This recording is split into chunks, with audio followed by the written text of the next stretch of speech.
And good afternoon, everybody. Welcome to Midland Field. Soon to be evening here as we're approaching the 6 o'clock hour here at Midland Field. I'm Coach Chuck Murray. I'll be bringing you the play-by-play of tonight's game between the Wilmington Quakers and your Mount St. Joseph Lions. Blake Watson will be joining me shortly. If you're ready now, here are today's starting lineups. First for Wilmington, that comes in with a 5-29 record. Leading off, number 3 in left field, J.C. Calhoun.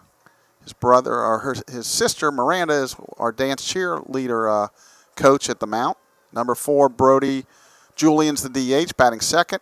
Batting third, number 38, the center fielder, Braden Chambers. Batting fourth, number 8, the third baseman, Dominic Deppa. Batting fifth, number 2, the shortstop, Kyle Jennings. Batting sixth, number 34, the catcher, Jacob Stevens. Batting seventh, the right fielder, number 9, Bobby Fleming. Batting eighth, number 45, the first baseman, Max Gildia. And batting ninth, the second baseman, number 16, Eli Hollingsworth. And on the bump for Wilmington is number 10, Nathan Powers. For the homestanding Lions, leading it off will be number 3, A.J. Meyer in center. Batting second, number 15, the right fielder, Will Record. Batting third, number 23, the left fielder, Jordan Harley.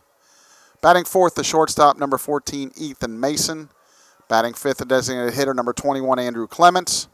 Batting sixth, the second baseman, number 4, Austin Buckle. Batting seventh, the first baseman, number 22, Brennan Martin. Batting eighth, the third baseman, number 5, Zach Clough. And batting ninth behind the plate, number 1, Luke Legault. And on the mound will be Daniel Brayton. Daniel's the senior from East Central. He'll be making the start for the Lions. Currently, head coaches Barry Craddock from Wilmington and Jeff Newman are at home plate going over the ground rules. The wind's blowing a little bit towards from left to right. Not a ton of wind right now. The Lions are going to be dressed in their home white. Wilmington will be in the road gray with green trim. So we're about ready to get this thing started here in a couple of minutes. Checking the out-of-town scoreboard with our softball team. They got a big break over the weekend as Earlham swept Franklin. So as you go into this last 4 games, Franklin, Transylvania, and ourselves are all 11-3, and currently we lead Berea 4-0 in the top of the 6th. That's game 1. They'll play a second game when that one's finished. So the Lions trying to win that one and then trying to actually sweep the doubleheader to get to 13-3. So they have first and second with 2 outs in the top of the 6th, trying to add on. The Lions baseball team, unfortunately, struggled over the weekend, losing all 3 games to Transylvania. 2 were 1-run heartbreakers. And basically, while not mathematically eliminated, it's pretty certain that they're going to be watching the tournament this year from home, as it looks like Franklin pretty much is all but wrapped up that 6th spot. There's a scenario where if we win 2 and they lose all 3, we could get in. But, again, that's very highly unlikely. I think if you ask the Lion coaches and players, they would say this has been a disappointing season. Just a lot of games that just somehow got away in the late innings. I think I was told the other day we've had the lead 12 times after 6 innings and weren't able to hold the lead for whatever reason. So just one of those years. But they're trying to win a couple games. They're going to play tonight here against Wilmington. Then they'll play tomorrow night. Tomorrow night has been moved to Thursday at Wilmington, a 4 o'clock start, and then we'll wrap it up here Saturday versus Earlham, a 1 o'clock doubleheader. And we could play spoilers. We weren't able to beat Transylvania game, but Earlham's battling Transylvania for the regular season championship. And we have a chance to win a game or 2 against them and maybe play spoilers for them. So that's kind of where we stand here as we're getting ready for the first pitch. Coaches are still at the lineup or at the home plate going over the ground rules and maybe just killing a few minutes because it's only 5:54. First pitch is scheduled for 6 and probably letting the pitchers finishing their warm-ups and everything. So we'll step away for a minute. We'll be back with play-by-play in just a couple of minutes.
And we're back. Daniel Brayton going to start his warm-ups as we're a minute or two away from starting this ball game. I'm joined now by Blake Watson. Blake, I talked a little bit, how disappointing it was over the weekend to lose 3 games, especially the 2-1 run games. And, virtually they're eliminated. It would take almost a minor miracle for it to change around and get them in. But you got an opportunity to play 4 more games, potentially play spoiler to Earlham on the weekend. So, again, no draft choices involved here, no tanking. You're trying to win the last 4 games and maybe end your season on a positive note. Yeah, and a lot of it's about the pride of the senior class, right? This senior class has been in the HCAC tournament the last 2 years. Obviously, a little disappointing that they won't be there this year. But, these kids got 4 games left in their competitive baseball career, a game they've been playing for the last 15 to 18 years, depending on how long they've been playing. And at that point, it's done. You can still play. You can play men's league, but it's never the same. It isn't. It is clearly never the same. Most of them will be golfing and playing softball after this weekend and not playing baseball anymore. So, it's good to see Daniel Brayton get the start today in his senior season. Hopefully he'll get an opportunity to pitch on Saturday as well. My guess is he probably will. But, yeah, you look at Harley, you look at Mason, you look at Martin.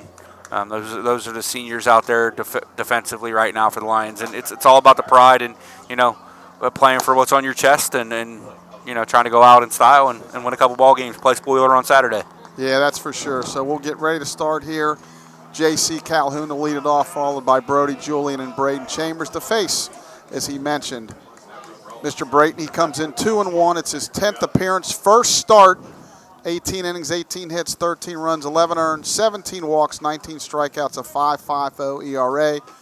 J.C. Calhoun comes in hitting .264. So the right-hander gets ready, kicks, delivers.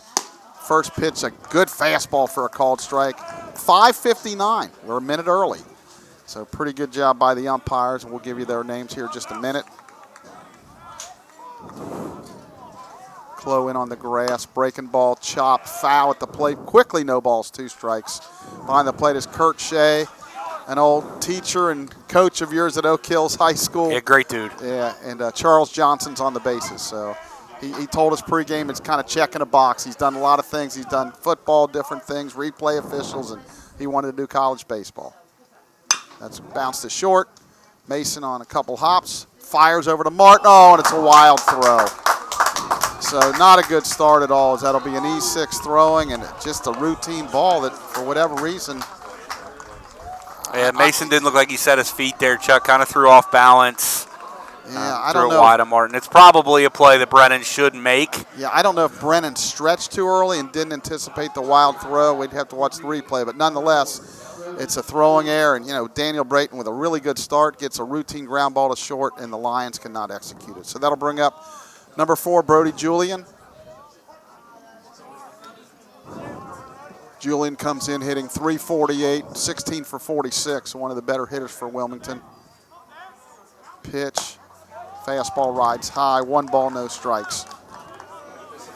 As you said, tough start for Brayton. Coming out of his hand really good. He was a starter for most of last year as he transferred in, had a ton of collegiate innings. Struggled with a little bit of arm fatigue at the end of last year. Has been a bullpen guy for most of this year, but is a capable starter. Stretch. That swung on and fouled away. 1 ball, 1 strike. Yeah, disappointing start there.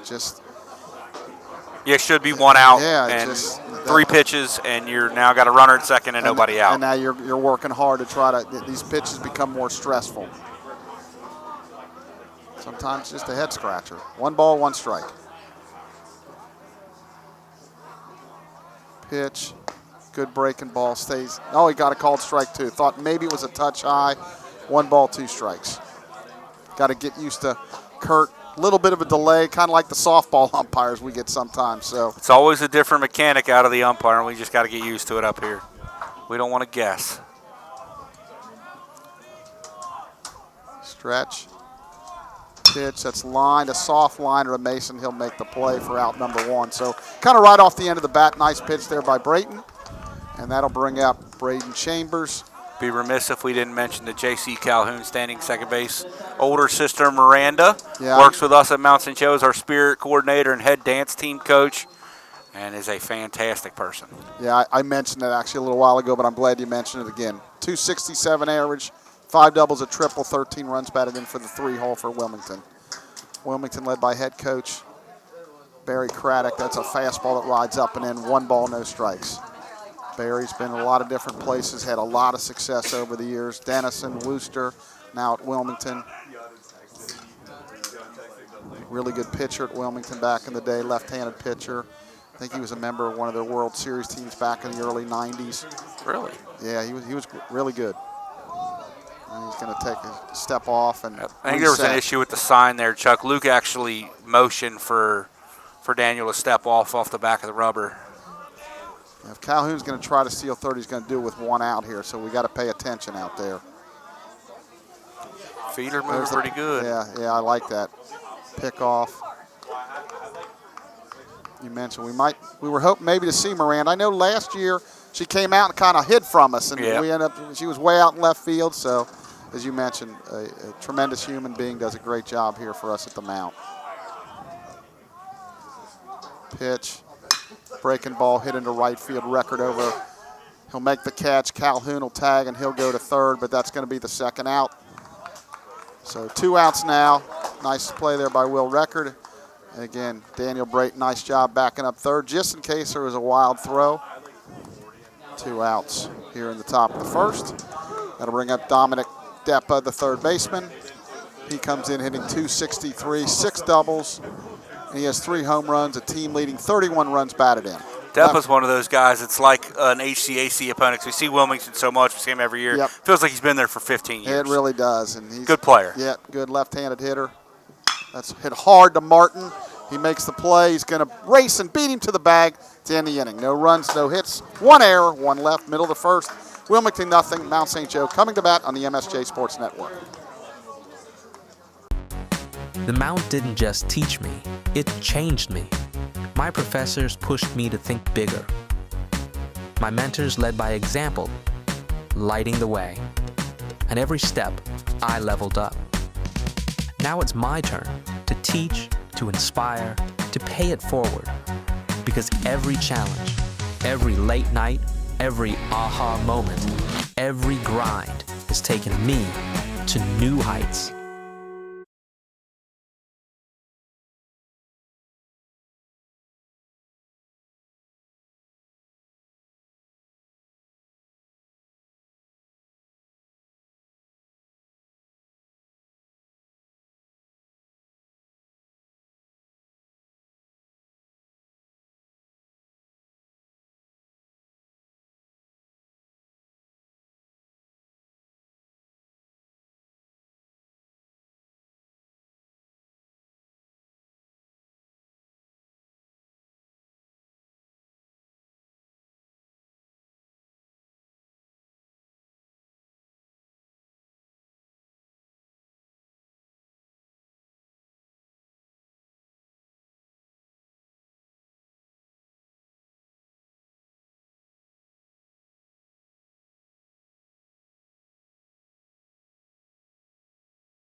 We're back for the bottom of the 1st. No score. It looks like Coach Miller has arrived, so he'll run down to 1st, and I would assume Coach Kittle will be at 3rd.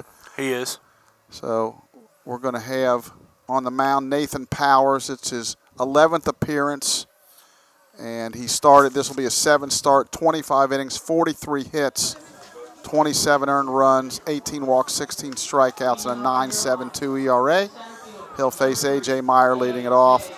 A.J. steps in hitting .340, does have 15 steals on the year, and he's played an outstanding center field. Blake, he's made some great catches, especially over the weekend. Yeah, that catch he made against Transy, not just because of the catch, because of when it happened, kept the Lions in the ball game. It was one of the best catches I've ever seen at this level. I would agree. Pitch, he shows bunt, and it goes foul. Is the third baseman, Deppa, not quite in far enough, so A.J.'s going to lay it down. You're obviously watching the video out there in most cases, but he swings it from the left side, so very, very, very, very good speed. No balls, 1 strike. I would say borderline this level elite speed. Pitch. Bloop down the left field line, twisting, and that's going to stay fair. And that drops in for a base hit. So it's amazing. These teams, when left-hand hitters come up that don't maybe have the, you got to cheat in a little bit. And I know they could burn you, but chance of hitting it over your head opposite way are slim and none. So we got a leadoff hitter. Will Record will step in. Comes in hitting .344, 33 for 96 on the year, 16 runs batted in. And last week at Asbury midweek, he had a 5-hit game. So we'll see what they do here. Pitch, he shows bunt. And that's a ball high. I'm waiting as long as I can because I'm waiting for that delayed strike call. 1 ball, no strikes. Will, the junior from Cincinnati Oak Hills. He'll throw to first. And getting back easily is AJ. Relatively quick to the plate, that last pitch. Stretch. Pitch, it's going to show bunt again, and there's a called strike. 1 ball, 1 strike. Coach Kammer again, they've been doing this for 4 or 5 games now. He's been calling signals from in front of the dugout here while Coach Kittle's coaching third. Quick throw to first. AJ gets back. The Wilmington dugout kind of talking like that was close. It really wasn't that close. He got in there. Charles Johnson, as we said, is on the bases. Kurt Shea behind the plate. Stretch. Pitch, going to show bunt again and fouls it off. So 1 ball, 2 strikes. I got to say, this is not anything new. The Lions have struggled getting bunts down. Now, this is not a critical situation, but they have struggled getting bunts down when they need it this year. Yeah, and it seems to plague this 2-hole, Chuck, whether it's Buckle or now Record. And we talked a little bit to Austin about that today, and he talked about how he's going to work on it on the offseason. But it seems like in this 2-hole, Lions struggle to get bunts down. 1-2. Pitch. Runner goes. Pitches a rocket off of the pitcher. And he is guilty with a great play. That was lined off of Power's backside. And Gildia ever to recover and then race to the bag and just kind of dive and slap the bag on first base bag. So it just goes down as a 1-3, but it was a lot more harder than that. Yeah, for sure. That's a play that could easily turn out a double for somebody if it gets past Gilday into right field, especially with AJ on the run. If that gets in the right, he might have scored. Yeah, that was an absolute bullet. So that'll bring up Jordan Harley. Harley batting in the 3-hole for, I think, the first time in his career. I can't ever remember this. Comes in hitting .301 with 7 doubles, a triple, and a first pitch is a called strike. No balls, 1 strike. He actually has a 14-game hitting streak also. So he's getting, Anton Mears he can't catch him. Anton, I think, ended up last year with 24 or 25, something. So that's going to be tough to catch. A guy like AJ might have a shot eventually just with the way he runs. Yeah. That's rounded and rolled to second. Up with it is the second baseman, Hollinsworth. He'll throw to Gildia for out number 2. So Meyer will move to third on that. And that'll bring up Ethan Mason. Ethan has really been swinging the bat well. Team leading .363 average. He's had, out of his last 10 games, 7 have been multi-hit games. So really swinging it well. 2 outs, runner on third here. So Powers trying to escape that leadoff single. Stretch. Pitch. Curveball stays high. 1 ball, no strikes. Big overhand hook. Yeah, trying that 12-6.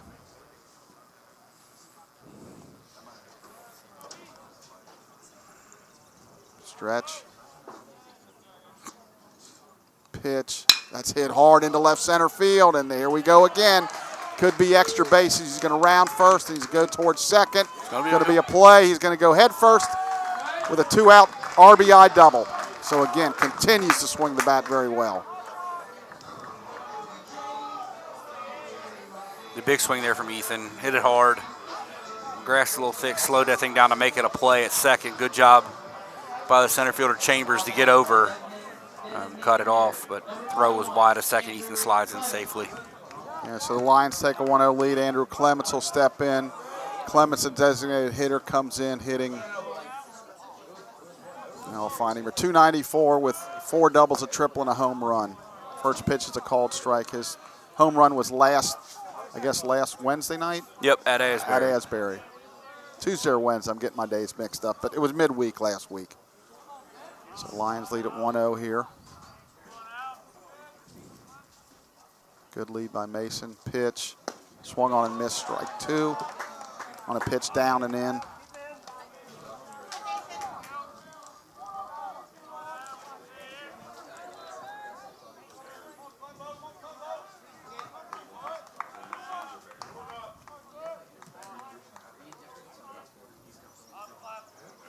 Pitch, that's up. 1 ball, 2 strikes. So it looks like Powers has got a little velo. It's hard to tell sometimes up here, but he got a little giddy up here.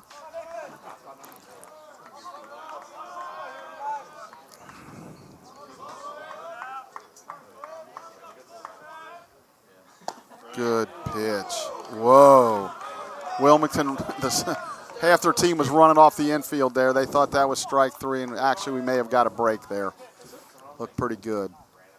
2 balls, 2 strikes, 2 outs. If I'm Andrew, I'm thinking I better be swinging if it's close. Just got away with one, and if the umpire probably knows it. Yeah. 2-2. That's bounced and rolled towards second. Flip on to Gildia for out number 3, but the Lions score a run on a couple base hits. 1 complete in the books here at Midland Field. Lions lead 1-0 on the MSJ Sports Network. They don't see the 6 a.m. alarms, the bruises, the doubt. They see the wins, the highlights. They don't see what it took to get here. I've missed, fallen, started over and over. But every time, I showed up again, not just for me, for my team, my school, my future. This isn't just a game. It's how I rise to new heights.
Daniel Brayton completes his warm-ups. We're ready for the top of the second. Lions lead at 1-0 on a run-scoring double by Ethan Mason. Leading off for Wilmington will be number 2, Kyle Jennings, the shortstop, followed by Jacob Stevens, the catcher, and Bobby Fleming, the right fielder. So Brayton allowed no hits, but he did have a runner reach via an error, but he was able to get out of that jam. Yeah, great job by Brayton to bounce back in the top of the first. And after the pitch misses down and away, after the error from Ethan, he still got out of the inning, only throwing 9 pitches, Chuck. Yeah, he looks confident out there. It'd be nice for him to have a really good start on maybe his kind of senior night. There's a breaking ball, drops in there for a strike. 1 ball, 1 strike.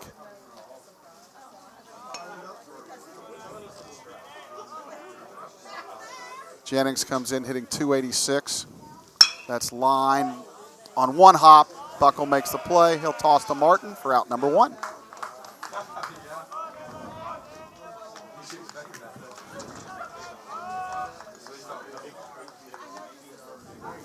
That'll bring up Jacob Stevens, the catcher. He comes in hitting .236. 4 runs batted in. Left-handed hitter. Lions outfield pretty much straight away. We'll give you their defense here after this pitch. Good fastball for a strike. Harley in left, Martin in center, Record in right. Clough at third, Mason at short, Buckle at second, Martin at first. Behind the plate, Luke Legault and Daniel Brayton throwing on the mound. Rolled to Martin. He's got it. He'll take it himself. 2 up, 2 down. really pitch efficient so far. Boy, I'd like to see this for a few more innings. No doubt. We almost had a slip there. You took the words out of my mouth. I was going to say this before. As Brayton's out there now, and it feels like towards the end of his career here, it's kind of sad that it's ending. He's starting to really realize how efficient it is to pitch to contact. That curveball misses away. But you've noticed that out of Nolan the last couple times out. Obviously, the start against Transy was not good, but the 3 before that, he was going 8-9 innings, and it's all because of his efficiency. It's a little bit outside. Bobby Fleming steps in. 216 average, but the velo looks good. Curveballs got some bite to it. He looks good so far. At this level, you're going to have outings like Nolan had no matter who you are. There's a called strike. Again, I said it many times, 9-inning games, aluminum bats, you're just not going to shut people out. Correct. You're not going to strike out everybody you see. If you have plus stuff, which most of our arms do nowadays, if you pitch in the zone, you're going to get more outs. Got maybe a couple inches there. 2 balls, 2 strikes. A.J. Meyer now shading a little bit towards right center field. Infield back all the way around. I mean, guys at this level, sometimes you can tell them where it's going to be, and they're still going to hit 300. Exactly. 2-2, curve. He thought maybe it was ball 4. Started to go to first, realized it was full. So we'll have a payoff pitch with Gildea on deck. I know a few of these guys played for Coach Lawson in the summer. I think he's going to make his way out here tonight. Pitch, he lost him. That was outside. So a 2-out walk to Fleming. Good at bat there from Fleming. It was. That'll bring up Gildea. And this is we see him in the last couple years we played him. He seemed like he hit like crazy, but he's only hitting 213. I think last year all his hits were against us. We just couldn't get him out. Big, nice-sized kid, and really hit the ball well against us, and just for whatever reason, he's just been struggling this year. So we hope he doesn't come out of it tonight. Pitch, fastball, just a little bit outside. Luke trying to bring it back a little bit, but just missing. Maybe doing a little too much, actually, glove movement there. I'd like to see him just kind of stick that. Yeah, sometimes the umpires don't like that. 1 ball, no strikes. Quick throw to first. Runner's back. I do like Daniel's been using the slide step. We've somewhat struggled with that this year. A lot of opponents stolen bases, not necessarily the catcher's fault in a lot of instances. Good lead, leaning a little bit. That's a breaking ball that hangs inside. He just hits foul very hard down the left field line. 1 ball, 1 strike. Coach Craddock had to dance out of the way of that one down there. I like over the weekend, a couple balls went flying by Coach Cam. He didn't even statuesque. Yeah. Throw to first, got back.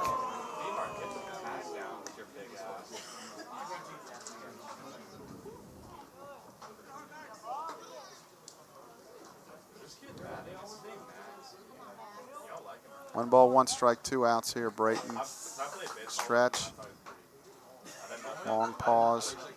Delivers, that's up and in. 2 balls, 1 strike. That one had a little giddy up on it, Chuck. That did. I'm be curious to see what the guys are getting down there readings. That's probably 85, 86. Maybe even higher. In the words of Tom Keefe, a bushelman. A bushelman. 2 balls, 1 strike. Folks, that's a long story. I've never heard that one, but I know what the word means. Breaking ball, called strike 2. A good front door breaking ball there from Brayton. Gilday gave up on it early. He did. And it came back to the corner. I thought it backed up on him just enough to be called a ball, but maybe went around. But so 2 balls, 2 strikes, 2 outs. Deuce is wild here in the second. Good fastball up, though. Well, he's got good stay. He's throwing hard. He's got good bite on his breaking ball, but Max doing a nice job, and last 2 hitters have been pretty patient. So 7, 8 here in the lineup. They've been very patient. So we're going to have a payoff pitch. The runner will leave. Pitch. It's ball 4, and that did stay inside. So back-to-back 2-out walks after he really breezed through the first 2 hitters. That'll bring up Eli Hollingsworth. Hollingsworth comes in hitting .256 with a couple of doubles, 3 runs batted in. Those are the kind of things that, boy, that hurts you. Yeah, I mean, Any walks seem to really hurt this Lions team all year, especially 2-out walks. So runners get their lead. Chloe coming a couple of steps, Chuck. Maybe a little worried about the attempt bunt for a hit. Try to check his swing off the end of the bat foul down the right field line. And again, I'll say it again for the folks that aren't familiar with Midland Field, there is a ton of foul territory on both first and third base side. I mean a ton. If you played here like the major leagues, 162 games, you'd probably lose 20 to 30 points off your batting average. No balls, 1 strike. Ball in the dirt, swung and missed. Nice block, Luke Legault. And if you're looking at your video, the infield and the mound and the plate is turf, and the outfield is natural grass. So, look, from here, the grass looks pretty good, but I know there's some bumpy spots out there. Yeah, we've seen it. All right. No balls, 2 strikes. Breaking ball in the dirt again. Nice job by Luke. 1 ball, 2 strikes. It's just hard to see the scoreboard at this time if they have the count right, because it's just the sun's out. Beautiful night to play. We know it's 1 ball, 2 strikes, but I'm not sure. Or people running the scoreboard now. It looks like 1-1. Pick off on. They got a shot. Oh, I think he was ready to bang him, but Ethan couldn't hold on to the throw. Very, very close play. Good timing right there, just not able to hold on to it. And a really good spot for Brayton. He threw it right to the tag. Ethan didn't have to move the glove at all. Looked like he might have caught him on the palm a little bit and popped out. Yeah, what do we say? Don't throw to the infield, throw to the base. Let him go get it, make the tag. So the runners are off on the swing here. 2 outs, 2 strikes. Outside, Daniel trying to hit that outside corner. 2 balls, 2 strikes, 2 outs. Want to make it happen here. On deck is the leadoff hitter, Calhoun. Right-hander against right-hander here. 2-2. Breaking ball tapped foul towards the Lion dugout. As always, they're in the third base dugout here at Midland Field. Wilmington in the first. Now as we look out the flagpole out there, the flag is still. The little wind there has stopped, at least at this particular time. Shakes off a sign. Now he's got what he wants. So far it's been basically fastball, curveball. Curveball hit towards Buckle at second. He knocks it, tries to knock it down. Record can't quite come up with. That'll be an RBI single. Kind of off the end of the bat, but Buckle dove forward. He just couldn't quite come up with it. Would have been a heck of a play. It's a play you'd love to see made. And even if Buckle can't make the play, if it at least keep it from it getting in. it by him, Yeah. it would be bases loaded and 2 outs instead of a run score. So that'll bring up J.C. Calhoun. He reached on the throwing error by Ethan Mason in the first.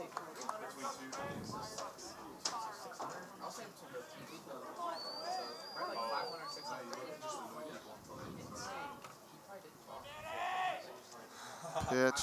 That's grounded to Buckle again. They try him this. He'll go take the short route to Mason, so that'll go fielder's choice 4-6. But Wilmington ties it up, middle of the second, 1-1 on the MSJ Sports Network. Are you ready? To climb higher. At Mount St. Joseph University, we think you are. With new state-of-the-art facilities, expert coaches and mentors, our top-ranked teams will provide the perfect challenge to test your skills. But it's not just about winning. It's about becoming the best version of yourself. That's what we're all about. Here at the Mount.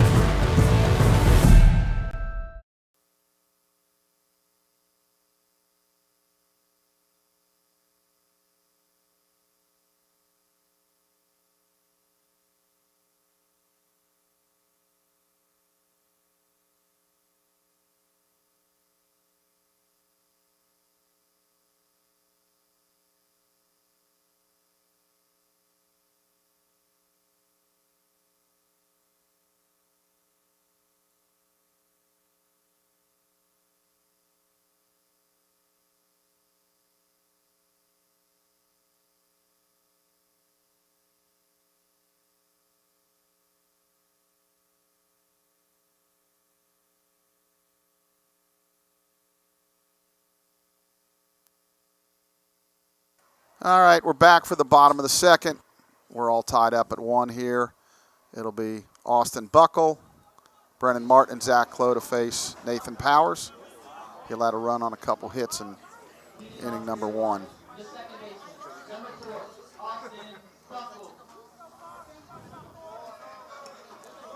Lions, couple hits in inning number 1. RBI double by Mason, plated the run. First pitch to Buckle. There's a called strike. Austin comes in hitting .271, 4 doubles. He's been stuck on 5 triples for a while, which is the school record for a single season. So trying to break the great Mark Schorsch's record here. Got 3+ games, almost 4 total games here to try to break it. That's ball 2, or ball 1. 1 ball, 1 strike. He's been stuck on 5 for quite a bit. Yes, he has. 1-1 on the way. That's just nubbed up the middle. Play by the second baseman on the run, and he's able to keep his foot on there. As the second baseman, Hollingsworth, throws to Gildea for out number 1. Pretty good play right there. I thought, good play. as soon as it got past the pitcher, I'm thinking that's going to be tough, but able to make the play and throw out Buckle is really Austin. Kind of got jammed there. That'll bring up Brennan Martin. Brennan comes in hitting .273. 6 doubles, 4 home runs, 20 runs batted in, a .414 slugging percentage. And Brandon, the senior, he's down to his last couple of games here too. First pitch, that's hit pretty good to right center field, way back, and it's going to hit and bounce up against the fence, and he's going to cruise into second base with a leadoff double. So Brennan Martin with the 1-out double. Good to see him square one up. Yeah, sometimes, sometimes you have one of those years, and again, not horrible, not awful, but, I'm sure you'd ask him, he feels like he's underachieved, but he sets himself, high standards. And I like that in kids. He expects big things out of himself. So he's a 1-out runner. Zach Clough will step in. Zach's hitting .242. He's got 6 doubles, a couple triples, and a couple home runs, and 26 RBIs. So pretty good freshman season. The average might not be where he wants it, but the production certainly is. Yeah, we talked about it a little bit on Sunday. He went through a couple-week stretch in the middle of the year where he was really, really scuffling. And then since then, it's been real solid. And if you could take the front and the back half and get rid of that middle, he would have had a really good freshman year. But they all count, Chuck. Yeah, that's hit hard, but the second baseman, Hollingsworth, will throw him out as Martin will advance to third. It's a 4th ground out and 5 outs to Hollingsworth, Chuck. Yeah, let's try somebody else. That'll bring up Luke Legault. Luke getting the start tonight, and he comes in hitting .083, just 1 for 12. So, coaching staff kind of rewarding Luke here to give him a start late in the year. They've been going basically with Gutzweiler and Snodgrass at least the last few weeks. Luke, a very good catch and throw guy. It's always the question, is he going to hit enough to play? And there's a called strike. No balls, 1 strike. A few of the locals weren't happy with that call.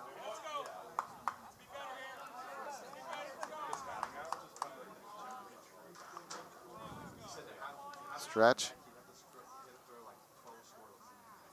0-1. That's low and away. 1 ball, 1 strike.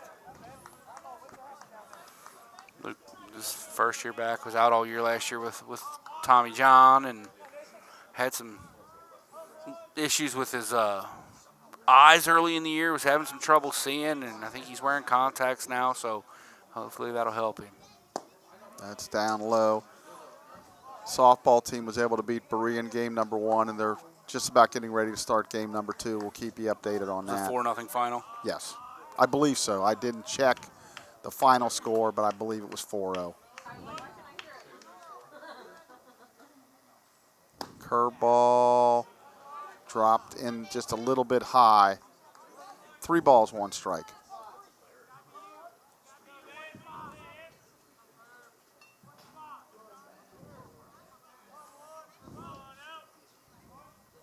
One on the way. Curveball, ball 4. I think Wilmington dugouts kind of wonder where those 2 pitches were, but nonetheless, Luke gets the 2-out walk, so we have runners on first and third now, and that'll bring up leadoff hitter A.J. Meyer. He dropped a single in front of left fielder J.C. Calhoun, his first at bat, and I think this time they're going to say And we're going to come in a little bit. We don't want that to happen again.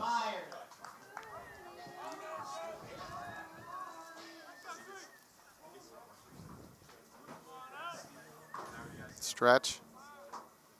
Pitch. That swung on and slap foul over the Lions dugout into the parking lot. No balls, 1 strike. So did we get confirmation it was 4-0, we think? 7-0. 7-0. So they must have scored 3 in the top of the 7th. Either way, it's a win. I'll go for the sweep in game 2. Just a little bit high.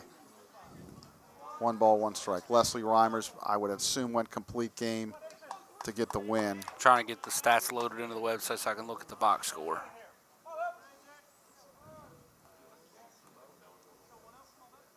Pitch. That's bounced. Fair. Ooh, just right on the line. Gildea will tag the base to end the inning. The Lions threaten, do not score. We're through 2 complete. Tied at 1 on the MSJ Sports Network. The heart of a lion means following your passion with an intensity unmatched by others.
And we're back for the top of the 3rd inning, a tie ball game, 1-1.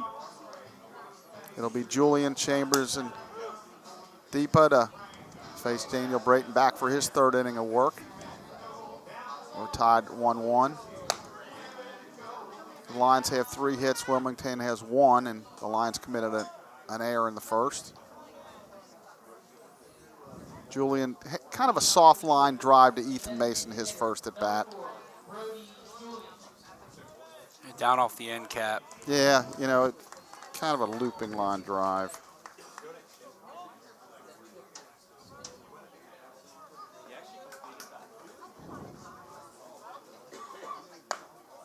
First pitch is a called strike. No balls, 1 strike.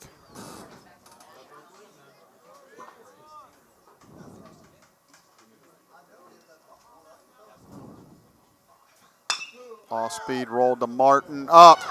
Got thrown into right center, or through the right side for a base hit. That's a leadoff single. That'll bring up Braden Chambers. Flied out to right field, his 1st at bat.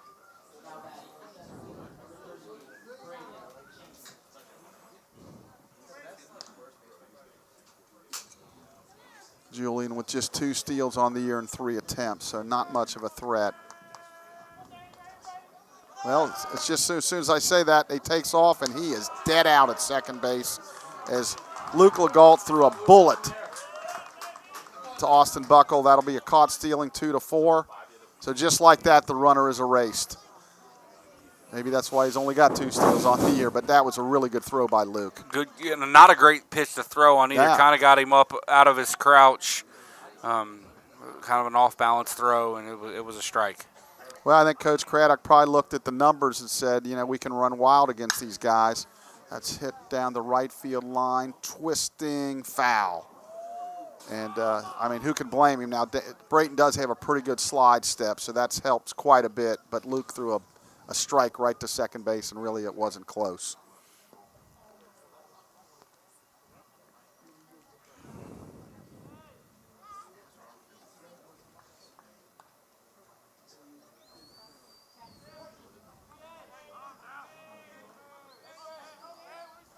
Myers now going to move. That's straight away now.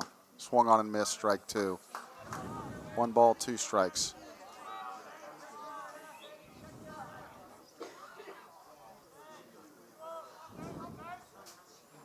Infield deep all the way around. Now Myers over in right center. Playing him like a pull left-handed hitter. Breaking ball rolled to short. Mason's going to fire to first, and they just got him. Pretty close play, and umpire Charles Johnson kind of nonchalanted it like he was out by a mile, but relatively close. So that'll bring up Deepa. He rolled to first, his first at bat. He's 0 for 1, the left-handed hitter. Leads the team in runs batted in with 31. Clough off the line at third. Fastball. He kind of looked at the umpire there and thought, did I get hit? I guess I did. Kurt Shea did not tell him to go to first, and there was really no argument. 1 ball, no strikes. We have hit a few people this year, Blake. 1 or 2. Again, not on purpose. 1-0. Off speed, looked like a changeup, hit in the air to center. A.J. Meyer floats over in right center. He makes the catch to end the inning. 3 up, 3 down, middle of the third, 1-1 on the MSJ Sports Network. The heart of a lion means following your passion with an intensity unmatched by others.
Back for the top of the third. In a tie ball game 1-1, it'll be Will Record, Jordan Harley, and Ethan Mason to face Powers, who through 2 innings has allowed 3 hits and 1 run. Will hit an absolute bullet off the backside of Powers, and it deflected over to Gildea, and he was able to kind of race to the bag and beat him actually by kind of diving and slapping his glove on the base. That's a ball outside, 1 ball, no strikes to Will. Will having a very, very good season. Came in hitting .344, the junior right fielder from Oak Hills High School. Pitch, that's hit, and it's going to be, no, he's not able to come up with it. So it looked like he was going to snare it. As he hit the ground, the ball popped out, so that'll be an infield single for Will Record. And that'll bring up Jordan Harley. So Lions maybe catch a little bit of a break there. I think the shortstop, Jennings would tell you, he probably should have held on to that. Yeah, it's a good diving effort at it. It's one of those things, sometimes you hit the ground and it just pops out. Right, so Lions catch a break. We'll see if Harley's bunting here for a hit or just trying to move the ball somewhere. Step away at third. Yeah, I mean, you have to play him in now. Again, Jordan can hit it past him, but you have to take it away. And again, I think Calhoun's way too deep in left field. Stretch, shows bunt. That's high, ball 1. 1 ball, no strikes.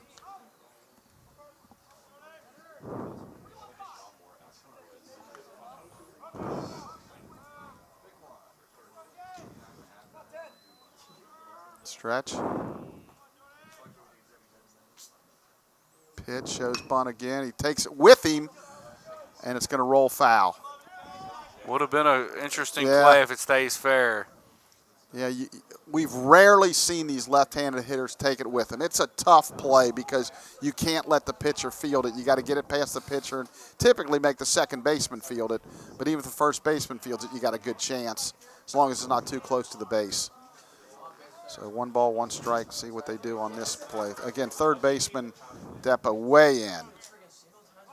Runner goes, and he's going to get the stolen base. Well, he's going to slide head first. Really no need to, but that ball's in the dirt. So 2 balls, 1 strike. Now the Lions have the go-ahead run at second with nobody out. Again, this comes back to a potential bunting situation because, the third baseman's got to make a difficult read here. So we'll see how the Lions play at first baseman. Gildea's in also. He's going to show bunt. Bunts it. He's got a shot to beat that out, and he will. Again, it's just I have never seen teams not be able to defense the bunt. It's a great play, a great weapon, and runners are on first and third with nobody out. That'll bring up Ethan Mason, who doubled to left center. Yeah, and you once again have a bunch of options here, Chuck. You can let Jordan try to steal it straight up. Yeah, I would just let him try to steal it straight up. And now if you're the runner on third, basically, you just got to bluff like you're going to go, so they'll cut it off. Let's see what they do here. Just going to be it's a good play right there. Now he broke too late, but he's going to be safe anyway. So that's, wait a minute now, Jordan, there's nobody out. He's going to make it. That's a gamble. He made it, so looked like we're getting a stolen base.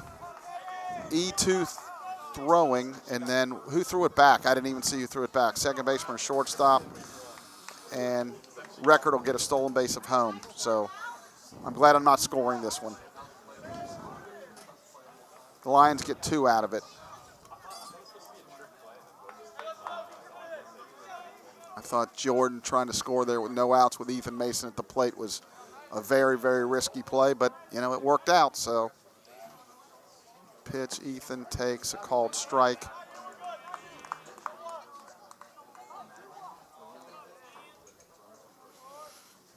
Lions lead at 3-1.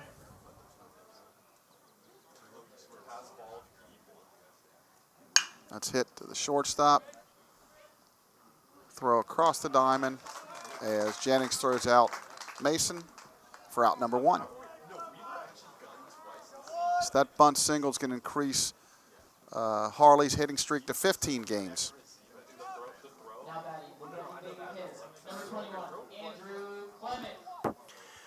So on the way I scored that play, you can tell me if I'm right or wrong. Harley steals second. He advances. He scores on a throwing error by the shortstop. Okay.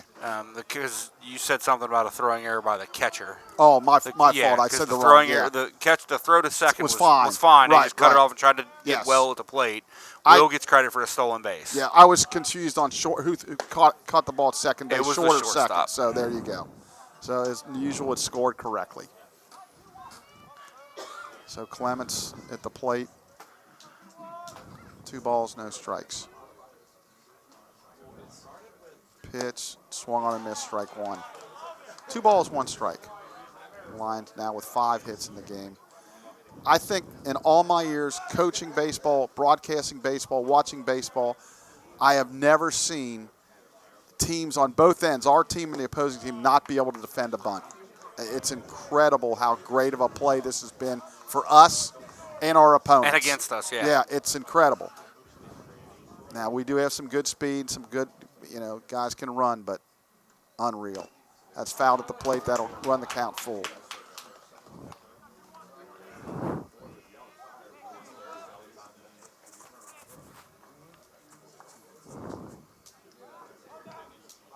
On the steal, when Will took off, it looked like the catcher, Stevens, hesitated ever so slightly. That's lifted into left field. Calhoun back a few steps. He'll make the catch for out number 2.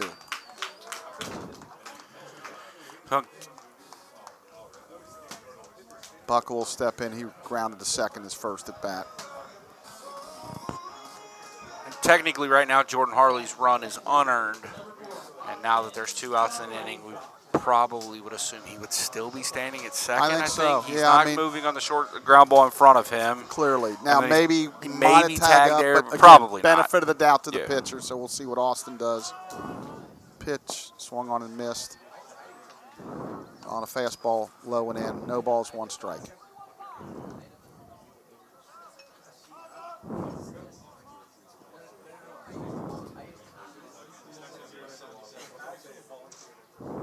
Pitch, foul tipped at the plate.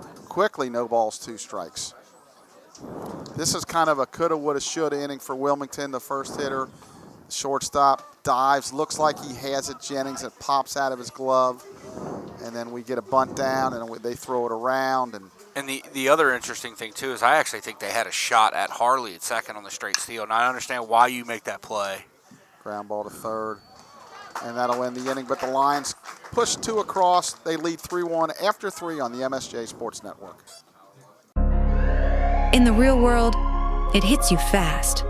What if that were my mom, my brother? What if it were me?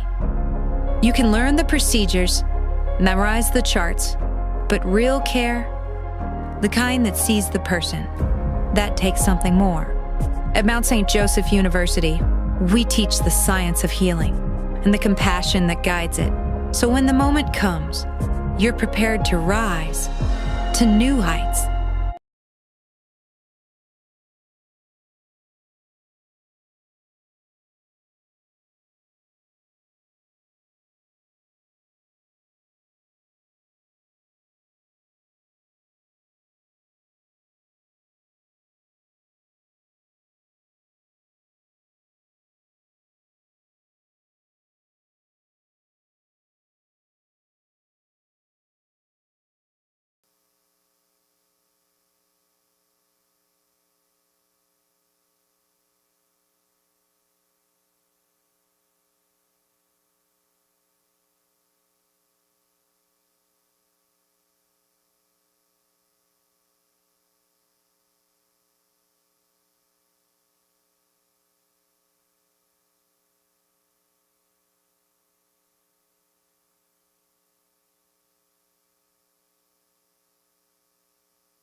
All right, we're back for the top of the 4th. Lions lead at 3-1 here in this really second to last homestand game. We'll have the doubleheader against Earlham on Saturday. In between is a road game at Wilmington on Thursday, and that'll wrap it up for the 2026 season. The 2026 sports calendar, Mount Yeah, St. Joe. yeah. Well, softball will still be going. As far as home games. Exactly. Yeah, the home games will be finished. Curveball for a strike.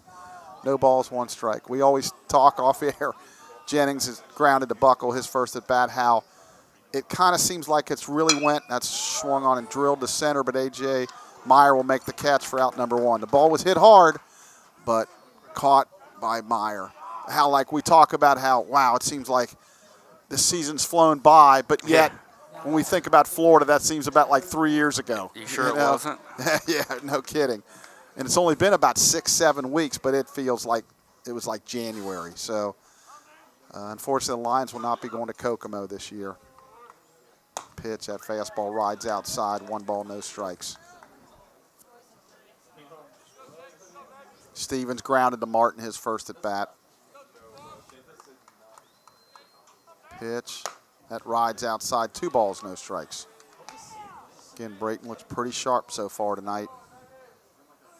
Just 45 pitches here, 1 out into the 4th. Yeah, that's good for him. Real good. Real good for anybody. Yeah, curveball missed, 3-0. To have a little bit of action in the Lions bullpen. I think it'll be one of those games where you see him go 3 or 4, and then I think it'll probably be Zach De Silva for 3 or 4 is what it kind of looks like. Pitch. That's 4-pitch walk. And that'll bring up Fleming. He walked his first at bat. Yeah, it does seem like a lot of our walks are on 4 pitches too. Like yeah, we do walk quite a few guys, and you'll have that with some power arms. Sure, but it seems like a lot of it's on 4 straight. Lions looking for a little 6-4-3 right here. Stretch.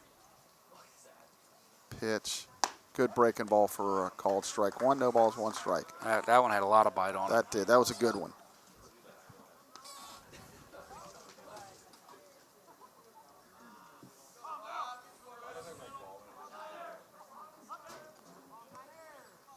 Pitch. Oof. Just missed. I guess it was up maybe because it looked like it I caught part of the plate. And I honestly think, once again, Luke might have moved it a little too much. Kind of fooled the umpire. He really pulled that thing back. 1 ball, 1 strike. Breaking ball that's hit down the right field line. That'll twist foul. 1 ball, 2 strikes. Daniel threw 1 good changeup to one of the left-handed hitters, but basically he's been going fastball, curveball. They're going to move Will in a couple steps, and Meyer is going to play him in like a left-handed pull hitter. Harley pretty much straight away and left, so big gap in left center. 1 ball, 2 strikes. Breaking ball that's hammered into right center, and that's going to get down. Record over to cut it off, and the runner's going to go first to third. Nice base running there. Just hung up there, and he's able to hammer it into right center. So Wilmington threatening 1 out here in the 4th. They have runners on first and third. Gildea will step in. He walked his first at bat.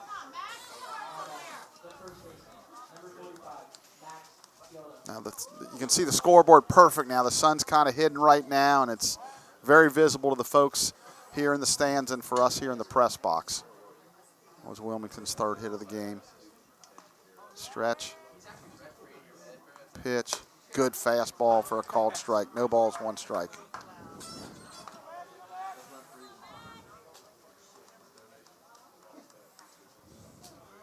Let's see if they get the runner moving off first at all. Missed up and out. 1 ball, 1 strike. The 1 base runner that attempted to steal was thrown out. Fleming is just 1 for 1 on the season, so. But they do have first and third, so there's a lot of things they could do here. 1 ball, 1 strike.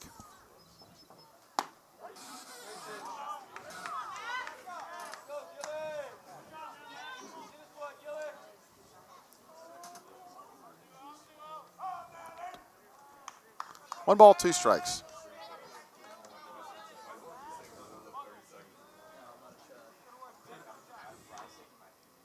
Delivery, that's fouled straight back. Challenge fastball up and away from Gildea, and he beat him. Did just enough to foul it back here off the screen. Yeah, and again, I'm more than anybody else. I don't want to hit a guy with 2 strikes, but I noticed most of the stuff has been fastball away. But, you know, clearly you don't want to hit a guy with 2 strikes. Pitch, well, so much for that. The breaking ball backed up on him, something fierce there, and hit. So now the bases are loaded. I'm not a big guy that believes in jinxes or anything like that. But boy, you might have just jinxed yourself on your jinxes thought process. So Coach Doris is going to take a trip to the mound. We'll step away on the MSJ.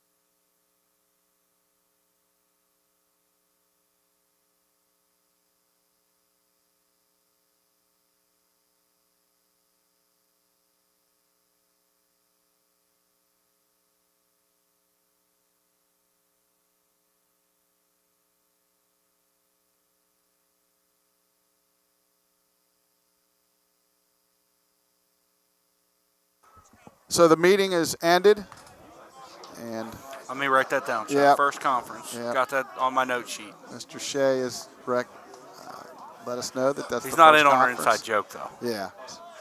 Lions looking for a roll over here. Good breaking ball for a called strike. No balls, 1 strike.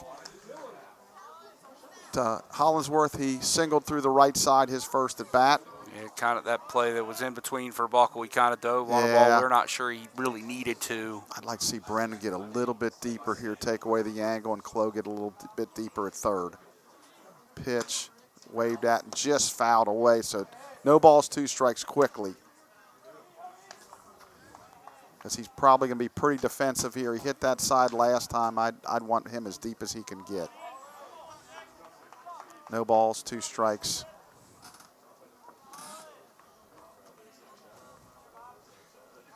Pick off at second and gets back relatively easy there. Looks, as we speak, the lights are coming on here. Here come the candles. The candles are now being turned on. No balls, 2 strikes. Stretch. Could use a strikeout here, too. 0-2, it's swung on and hit. Popped into foul territory. Martin has room. He makes the catch for out number 2. That's a big out right there. So that'll bring up Calhoun. He's reached on an error by the shortstop, and he's grounded second, so he's 0 for 2. But he's dangerous in the leadoff spot, runs very well. And Brayton not out of the woods yet.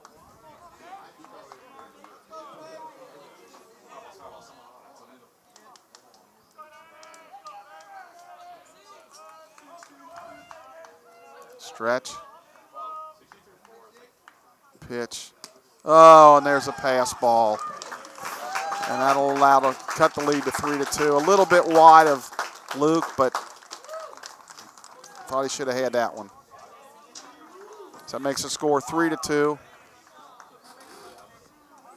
That's something the Lions have struggled with this season, is pass balls. So now the tying run on third, the go-ahead run at second here. 1 ball, no strikes. I will say, though, again, he tries to keep pounding that outside corner. 1-0 pitch. Good curveball drops in there. 1 ball, 1 strike.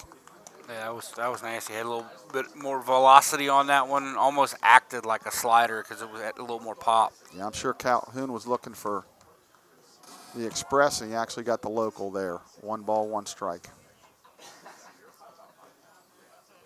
Runners get their lead. Fastball hit into center field, but right at A.J. Meyer. He'll make the catch and end the inning. Wilmington cuts the lead. They score a run. It's 3-2, middle of the 4th on the MSJ Sports Network. You don't climb to new heights alone. You find your people. You find your place. You show up. Speak up. Hello. Cheer. Loud. You find what lights you up. And somewhere along the way, you realize this isn't just a school. It's a new beginning. This is community. This is momentum. This is the Mount.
All right, we're back for the bottom of the 4th. Wilmington has cut the lead to 3-2. Totals 3-5-1 for the Lions, 2-3-0 for the Quakers. Brennan Martin will step in. Brennan had a double to right center his last at bat, but unfortunately was stranded.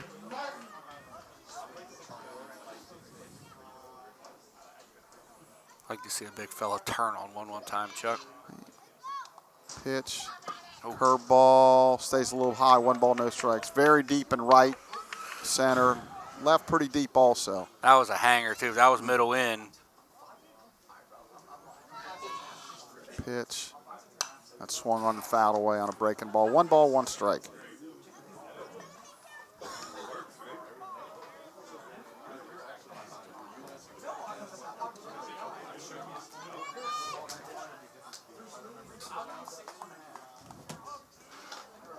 Pitch. A little bit outside 2-1. Berea leads the Lions early 1-0 and it's going to the top of the 3rd, so don't want to stub your toe down there if you can avoid it. 2 balls, 1 strike. Pitch. That's good swing. Fouled straight back. 2 balls, 2 strikes. Yeah, Lions at this point can kind of control their own destiny for at minimum a share of the HCAC regular season championship. With that tournament moving to Kokomo, the regular season doesn't mean as much to be the champion, but still you're a champion. Yep. Pitch that's hit hard into right field, a base hit, so Brennan's 2 for 2. Good piece of 2-out hitting there. So good, as he said, good piece of 2-strike hitting. I think Nobody I said 2 out. You, But I meant you to say did. 2 You strike. did. Yeah. You knew what I meant. I know what you meant. That's Hopefully why. the people in the YouTube verse understood too. So that's leadoff hitter on. Zach Clough will step in. Not much of a stolen base threat at first. No. Pitch. There's a called strike. No balls, 1 strike. Zach's first at bat. He grounded to second. Had a chance to talk to Zach's father before the game. Really nice guy. I know that he was explaining a lot of the families spread out all over the country, so they enjoy listening and watching these broadcasts, and we appreciate you. He had some nice comments towards us, and we appreciate that, and I hope you're enjoying it. Quickly, no balls, 2 strikes. Yeah, a lot goes into doing this at a relatively high level, and obviously I couldn't do it without you, Chuck. And this is fantastic that people are appreciating it. Well, I think each year we'd like to think it's getting better and better. You know, not just me and you, but the technology and everything too. So no balls, 2 strikes. Pitch. That's hit into right field. There's a base hit. Smoked. So that's a good start for the Lions. They get their first 2 on. Back-to-back hits by Martin and Clough. I would almost be guaranteed that this is going to be a Luke Legault bunt. But I'm not going to say, like, I'll run naked on Fountain Square or something if he doesn't. Some of these crazy people say that stuff, but I'm relatively certain he's going to be bunting the ball. You've already here. Jinxed us once, so let's don't do it again. So, well, we're winding down the season here. We And got to have a little fun. I also don't want anybody to have to see that. No, I agree. Nobody would. That would be really a big crime on my part to make people see that. That would be some local news for sure. And he does square, and he just, again, the Lions continue to struggle. Jordan Harley did get his bunt down last time, but our right-handed hitters seem to really struggle with this. And that wasn't a very tough pitch to bunt. It just kind of fouled it middle, off. Yeah. No movement on it. It's a pitch you got to get down. If you're watching out there with first, you want to bunt the ball towards third base, make him field it. And if he stays back, you got a shot at bases loaded, no out. So he's going to square early. Pitch. He gets it down out in front of the plate. That'll do the job as they'll throw on to first. The catcher, Stevens, will throw to Gildea. So the sacrifice goes 2-3, and the Lions move the runners up, just what they wanted. And that'll bring up A.J. Meyer. He singled to left and grounded out to first. 1 for 2. So A.J. with a chance to do some damage here. Lions now with 7 hits in the ball game. And Coach Craddock's going to take a trip to the mound. We may have a change, but we'll be back in a minute on the MSJ Sports Network.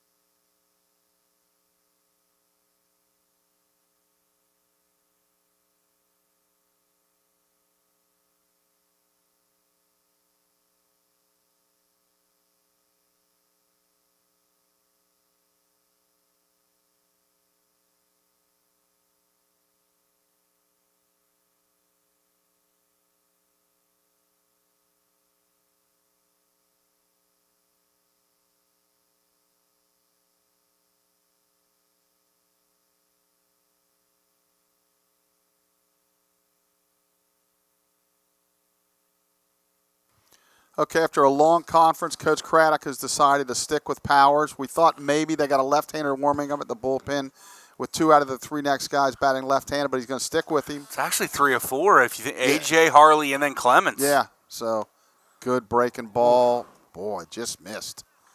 Must have been up. 1 ball, no strikes. Third baseman Deppa in. First baseman Gildea back a couple of steps at first. Pitch. That swung on and fouled away. 1 ball, 1 strike.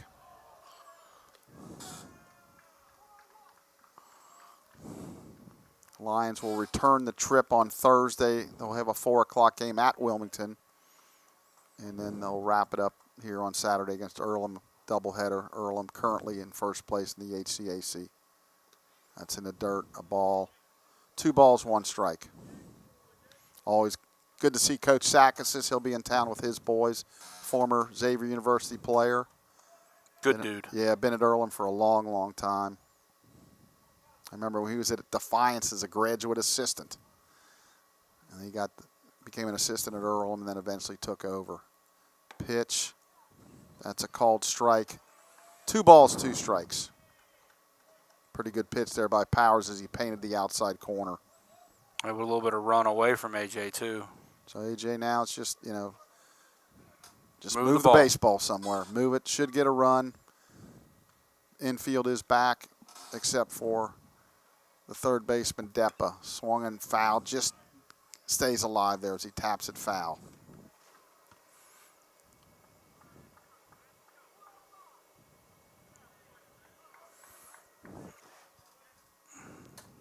So it looks like 21 is in the bullpen for Wilmington.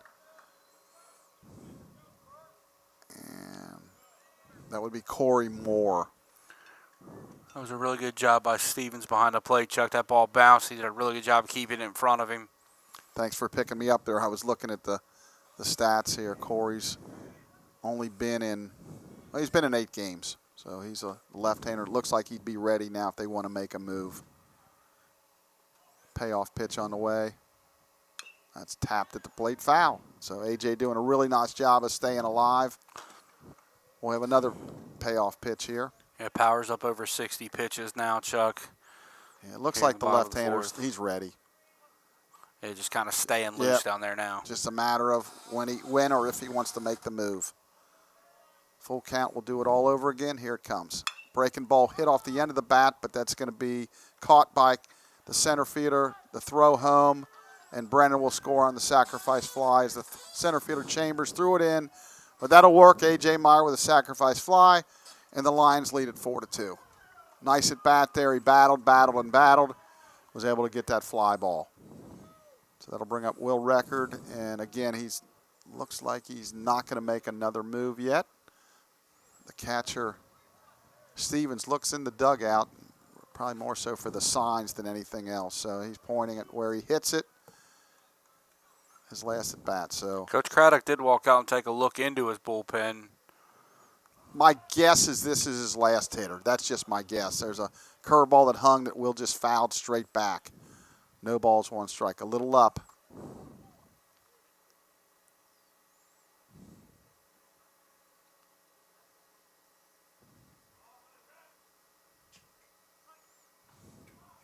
Stretch. Pitch. That's low a ball. 1 ball, 1 strike. Clough the runner at second. Lions now lead at 4-2. Bottom of the 4th here. Single game here tonight. These two teams scheduled to play each other again on Thursday up in Wilmington. At 4 o'clock. Breaking ball, that's down low. 2 balls and a strike.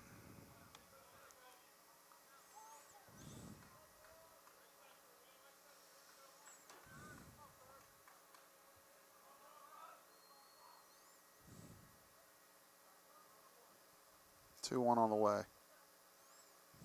That's hit hard into left center field. That's going to get down.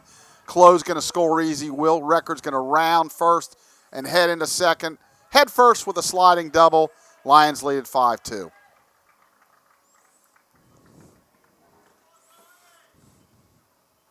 So So that's Will's second hit of the day.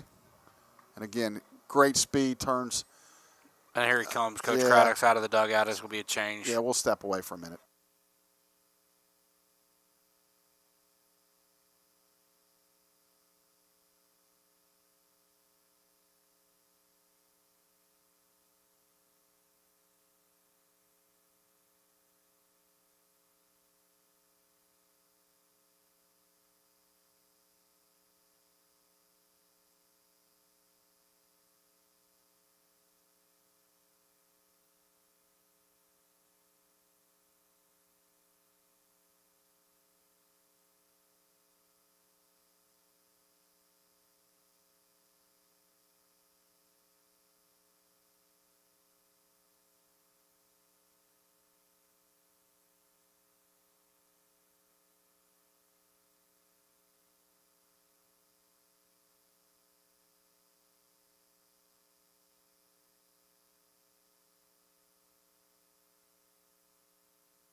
All right, we're back, and the new pitcher's left-hander, Liam Dennehy.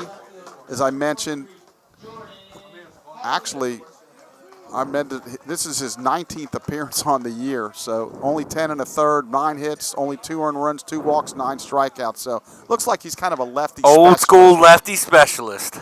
Here's the pitch to Harley, drops in there for a strike. Yeah, you can see that arm angle being really tough on lefties. Jordan 1 for 2. Had that bunt single his last at bat. He's middle of the rubber, which we don't see very often anymore. He's releasing that ball from behind Jordan's back. Yeah. And he rolls it foul. Coach Miller cannot make the play in the first base box. 1 ball, 2 strikes. Is it 1 and 2 or I guess 0 and 2. 0-2. Missed the thought I had a ball in there. No balls, 2 strikes.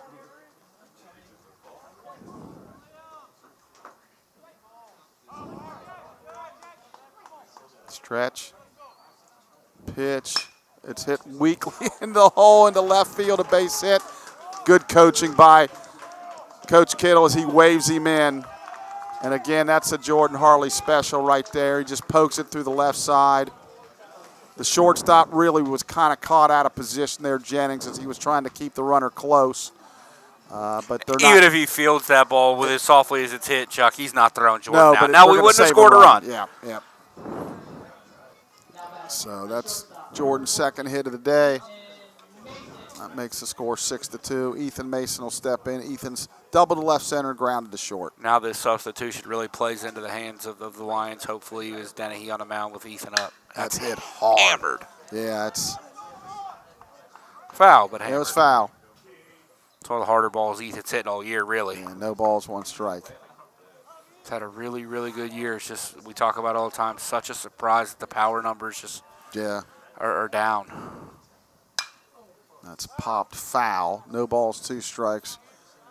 Yeah, Ethan has 14 doubles now, which is fantastic, but just surprising, no home runs. No home runs. No home runs. And we've tried to talk him into it multiple times over the last couple of weeks. Jordan dancing around at first here. Yeah. Trying to draw a throw. That swung on and popped into shallow right. That's Might trouble. drop. Oh, and it does. Wow. Now they're going to throw towards third. So that's a blue pit to right field. And that'll be first and third, 2 outs. That'll bring up Clements. Clements has grounded a second fly to left.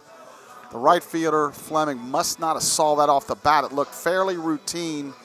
but he got a late jump, and he just fell in front of him. He continues to play pretty deep, Yeah, he Chuck. does. You know, especially for opposite field guys, that's just. So the Lions now with 10 hits in just 3 2/3 innings. They lead at 6-2. Here for this tough lefty-lefty matchup, you might see the Lions try to get creative and get that 7th run across the board. There's a called strike. No balls, 1 strike. Real close to a ball Yeah, out almost there for didn't Denny. pause. Yeah, very close.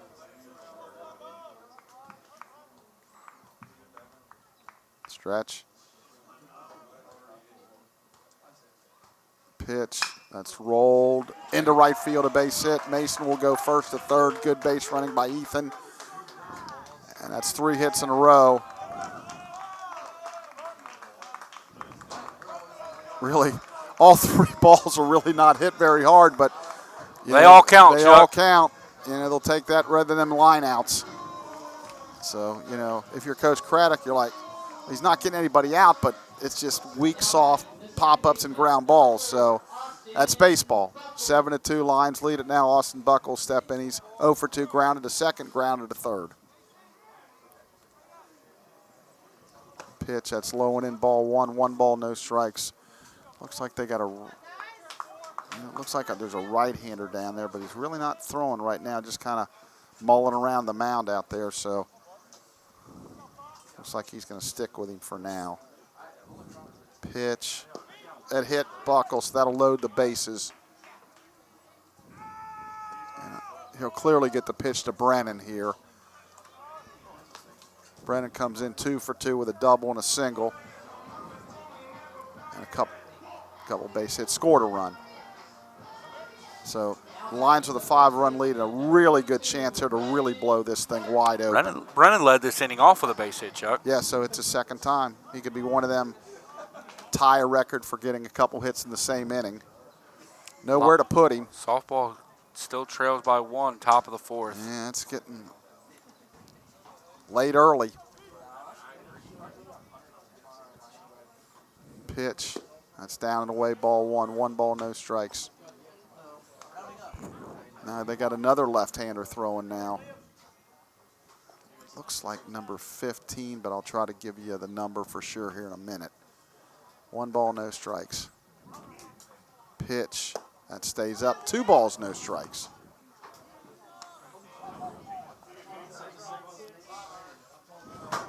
So Brennan's got really in the driver's seat here.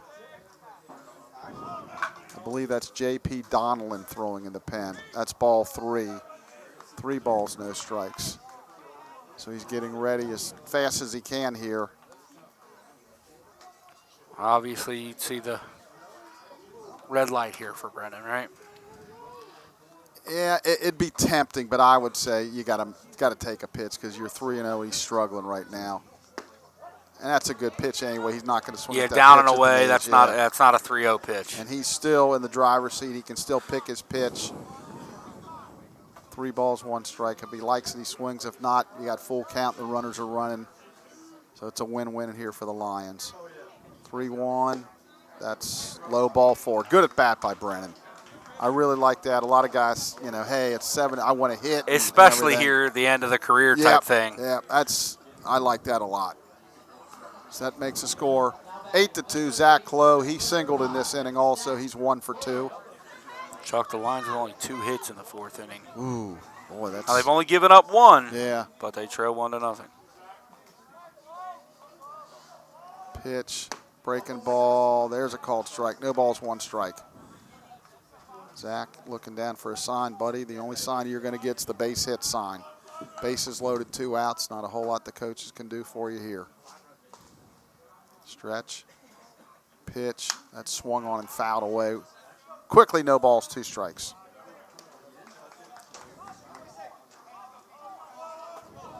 Grandpa Kestner, if you're out there in Philadelphia, PA, watching and listening, we're giving you that shout out.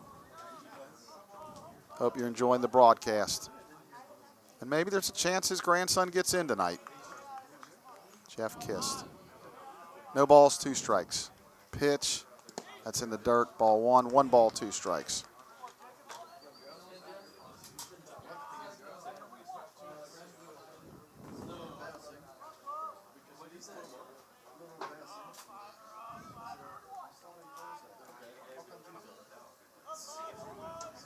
Lions with a 5 spot here in the 4th to kind of break this open a little bit, 8-2. 1 ball, 2 strikes. It's hit off the end of the bat, and that might drop. And that's going to get down. That's going to score 2 more. And the Lions lead at 10-2. Just a lot of tough luck here for Mr. Dennehy. This is a classic inning of hitting them where there ain't. And Coach Craddock's going to make a move. We'll step away for a minute.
All right, we're back. The relief pitcher's left-hander Dawson Blunt. It's his 17th appearance of the year. Left-hander, 7 2/3. So, Ken, you talked about being like a lefty specialist. 7 hits, no earned runs, 4 walks, 5 strikeouts, a 0 ERA. So Luke Legault will step in. Luke has walked and had a sacrifice bunt. This inning, the sacrifice bunt came, so this is the 12th batter to come to the plate here as the Lions have scored 7. You talked about it with Dennehy. Not a lot of hard contact, but it's hit it where they ain't. Yeah, we kind of felt bad for him. It's like, geez, he didn't give up any hard hit balls.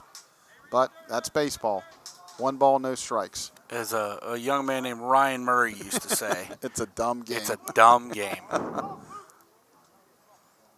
Pitch, breaking ball. There's a called strike. 1 ball, 1 strike.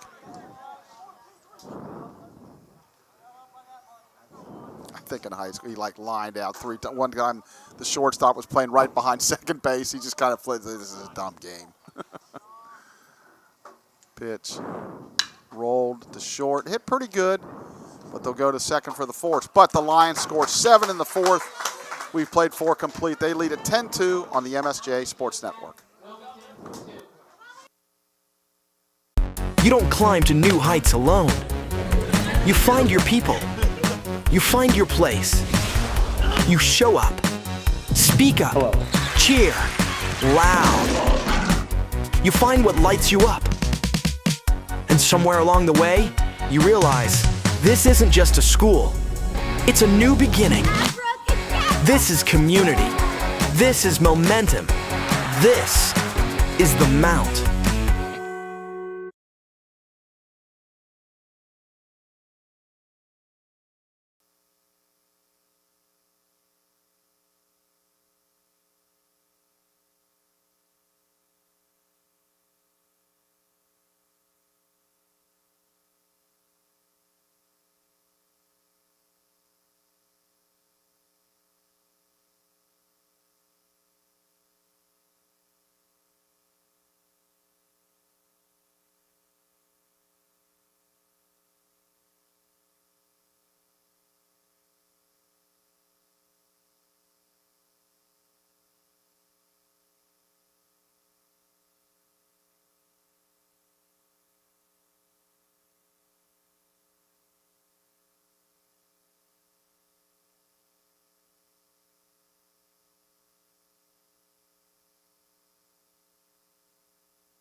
All right, new pitcher on the bump for the Lions. Here's Joseph Marsbarger. Joe is making his 7th appearance of the year. He's 2-1, 10.61 ERA, 9 1/3, 14 hits, 11 earned runs, 9 walks.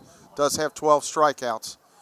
So he'll face Wilmington's Julian Chambers and Deppa as the Lions lead 10-2. They've out-hit them 12-3. We do have an error. Both teams actually have an error, Chuck. Oh, yeah, they just put it up on the scoreboard, yep. We talked about it off the air. Mossbarger coming off of a couple of good outings in a row, has plus stuff, but it's all about that command. Yep, got to throw it over. There's a ball up and out. 1 ball, no strikes.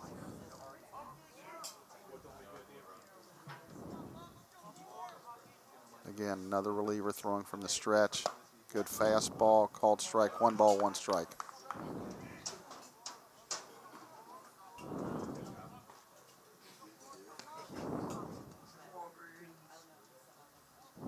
Change up away. 1 ball, 2 strikes. Good, really good pitch. Yeah, had a little run to it and was able to get the swing and miss. 1 ball, 2 strikes. I wouldn't be afraid to do that again. I would agree.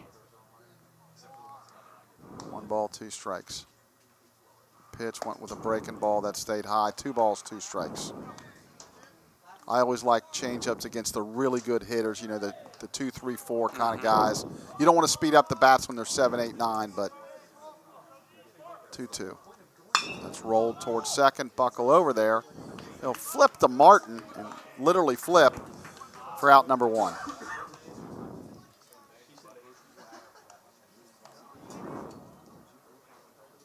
That'll bring up Chambers. He fly to right, grounded to short. He's 0 for 2.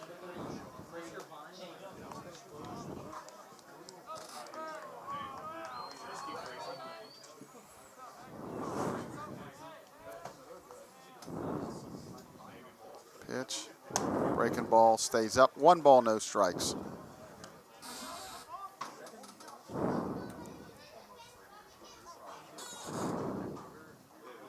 And we're in the top of the 5th now, and it's still 1-0 favor Berea. That's hit into center field. A.J. Meyer back. A couple steps to his right. He'll make the catch for out number 2. Gonna bring up Deppa. He's grounded to first and fly to center. So 2 quick outs.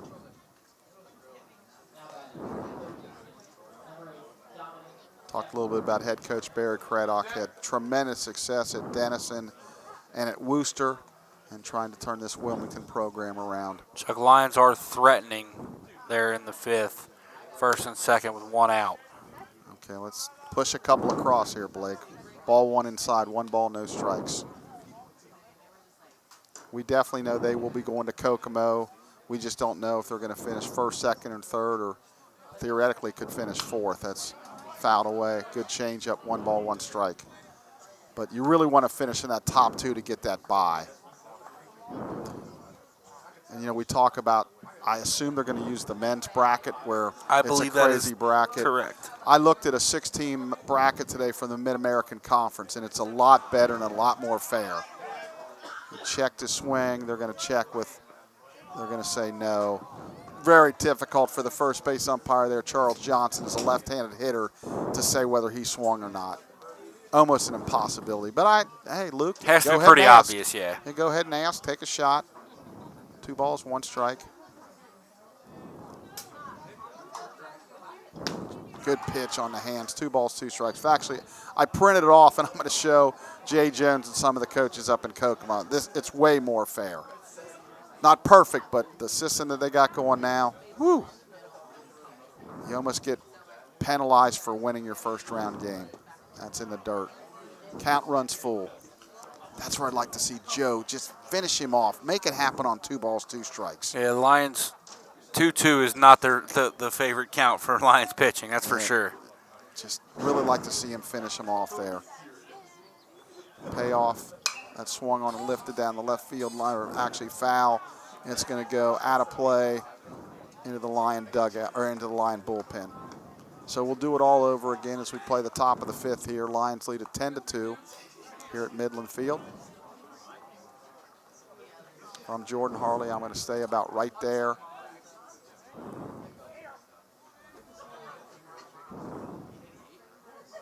payoff. And it hit him. Well, we'll just add another one to our collection of hitting batters.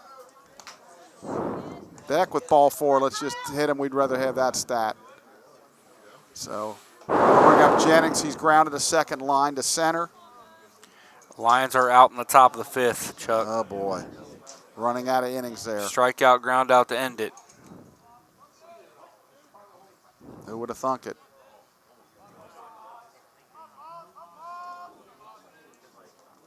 Pitch. There's a good fastball for a strike. No balls, 1 strike. And it's amazing, no matter how you try to talk yourself out of it and everything, you just sometimes have a letdown when you see these opponents that haven't done well. You just think you're going to throw your gloves out there and your bats and beat them, and it's just baseball, softball, anything can happen on a given day. I think it's been proven over history. That's why the Major League Baseball season is 162 yeah, games. Because of the flukes and different things like that. There's a foul back, no balls, 2 strikes. And Moss got really close to not pausing on that one, Chuck. Very good call there. I was thinking the same thing. The sun going down. It's got a little more chilly, but still a pleasant evening. More like an early kind of April night. Yep. 0-2 on the way. Breaking ball. Fouled away. Hung a little bit, but he's able to foul it to the right side.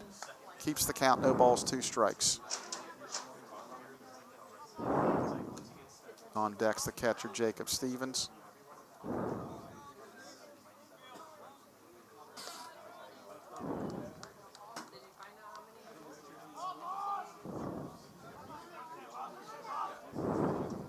Pitch, fastball away. 1 ball, 2 strikes. Good pop there on it, but just missed about 3 inches outside.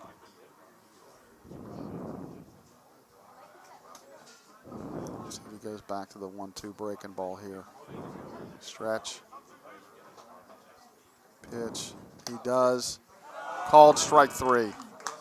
That'll end the inning. They get a base runner but do not score. We're halfway home here. Middle of the 5th at Midland Field. Lions lead 10-2 on the MSJ Sports Network. The Mount didn't just teach me, it changed me. My professors pushed me to think bigger. My mentors led by example, lighting the way. And every step, I leveled up. Now it's my turn to teach, to inspire, to pay it forward. Because every challenge, every late night, every aha moment, every grind has taken me to new heights.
All right, we're back for the home 5th. New pitcher for the Quakers, lefty Corey Moore. 9th appearance, no record. 5.06 ERA, 5 1/3, 6 hits, 3 earned runs, only 1 walk and 4 strikeouts. And he'll face A.J. Meyer leading it off tonight. He's 1 for 2 with a run scored and an RBI. On deck's record, and then Harley to follow. Shows bunt. Out in front of the plate, got a shot to beat that out, and he will.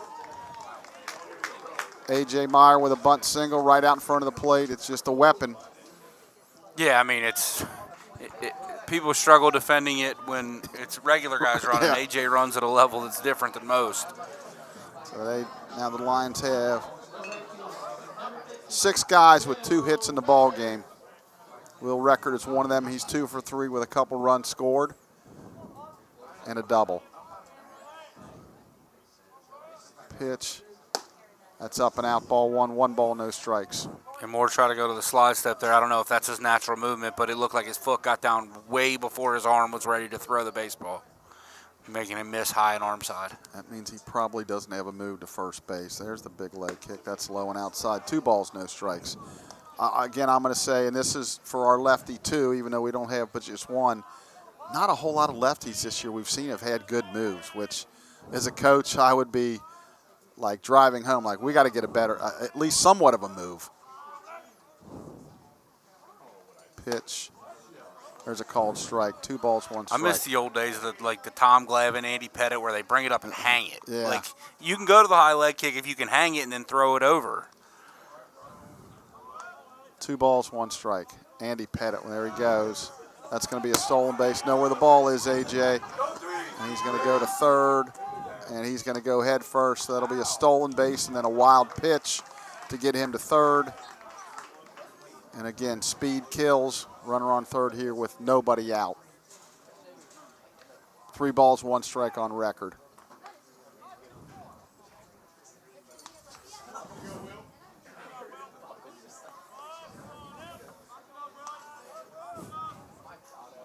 Wilmington infield's back. First and third are in. That's called strike 2. Maybe a couple inches off the plate. He got the call. 3 balls, 2 strikes. We'll have a payoff pitch. Now the Wilmington infield's going to come in. So if you're the base runner, Meyer, you got to see this one through with nobody out. That's hit in the air to right. That should be deep enough. Catch is made. Meyer tags. Good throw home. He's out. What a throw. Great throw by the right fielder, Fleming. Wow, I didn't expect that. With A.J. Meyer's speed, he was going to his left, so he's going to have to pivot back and throw, and he made an outstanding play, so that'll be a 9-2 double play. Wow. Harley's 2 for 3. Hit a bunt single and then a single through the left side. Pitch. That's fouled straight back. No balls, 1 strike. We've mentioned this multiple times on this broadcast. This is literally a home game for Jordan.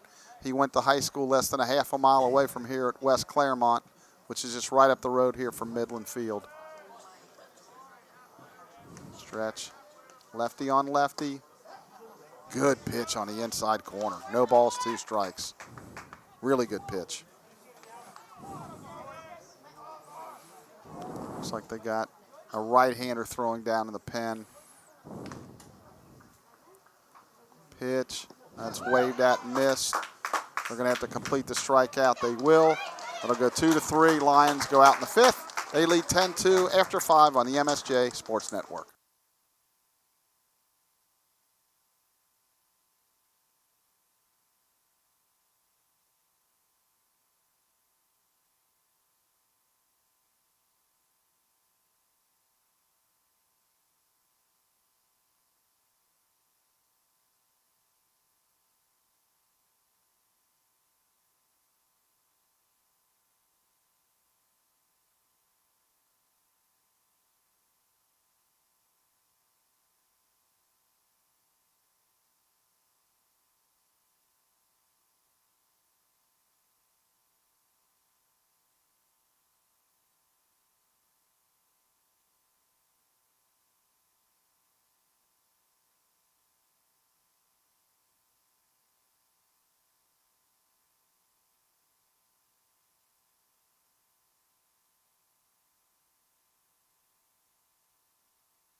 So we're back for the top of the 6th. Leading off for Wilmington is number 34, the catcher, Jacob Stevens. He's grounded to first and walked. Down in Berea, the Lions still trail at 1-0, top of the 6th. They have a runner on first with 1 out. So they're really, really up against it down there. Mossbarger back for his second inning of work. That swung on and fouled away. No balls, 1 strike. And that would be really a crushing defeat for the Lions if they lost down there. No disrespect to Berea, but they've only won a few games this year. 2, according to my partner Blake Watson. Grounded to Martin. Oh, he's not able to handle it, so that'll be an error on Brennan.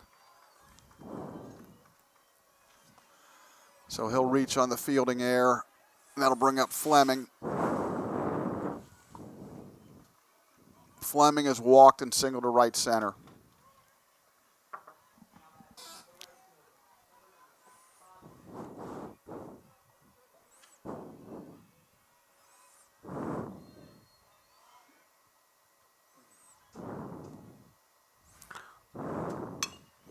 That swung on a hit.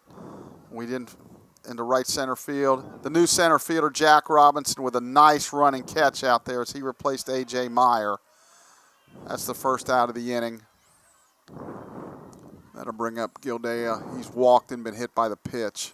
Nice running catch there by Jack as he entered for A.J. Meyer. Chuck, your video over there hasn't caught up yet, but the Lions do not score in the 6th. Oh, they boy. have 3 outs left to try to score a run. Wow. Okay, it just caught up, so it's 1-0 as we go to the bottom of the 6th. Ball 1 here to Gildea. Mossbarger in his second inning of work here. Pitch, swung on and missed, good fastball. 1 ball, 1 strike.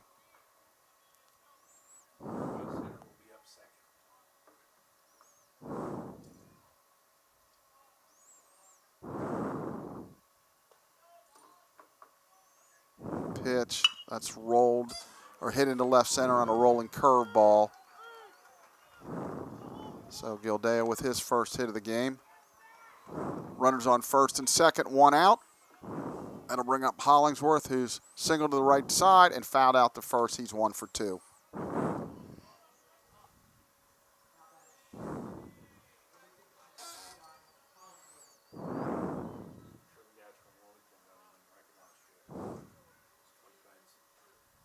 That's Wilmington's 5th hit of the ball game. And then all of a sudden threatening here. Good fastball. On deck is J.C. Calhoun, the Middletown product, brother of our own Miranda. 0-1 on the way. Swung on a missed strike, too. Miranda, if you're here. She's not. I She's texted not. her. I hope you're out there at least listening and watching, and we miss you not being out here. No balls, 2 strikes. Pitch, that's going away. 1 ball, 2 strikes.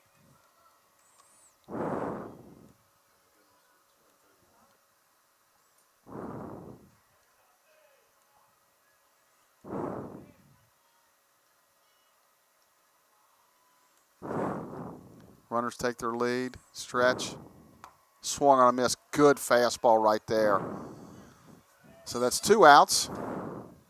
That'll bring up the leadoff hitter, as I mentioned, J.C. Calhoun. J.C.'s reached on an air, ground to second and line hard to center field. He's 0 for 3. So they're going to move Robinson about straight away here. He was over a little bit in right center. So looking to get out of this mess. 2 outs. Pitch.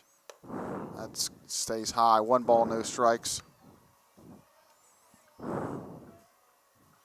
Brayton started, went 4 innings for the Lions, and now Mossbarger in his second inning of work.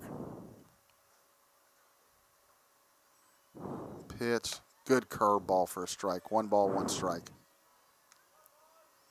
Boy, we talked earlier in the day, Blake, you can sure smell that food. Man, it smells down so on the good. grill and stuff. Maybe Scott will have a few leftover burgers for us afterwards, or Don't know what Coach Newman's got in store. Low and away. Nice job by Luke Legault. 2 balls, 1 strike. Yeah, outside of the 1 pass ball, He's done an excellent job. He's done a really yeah. good job back there. Got a call at stealings, made a couple really nice picks on balls well out of the zone. Pitch, swung on and fouled back. So 2 balls, 2 strikes. 2 outs here as we play the top of the 6th.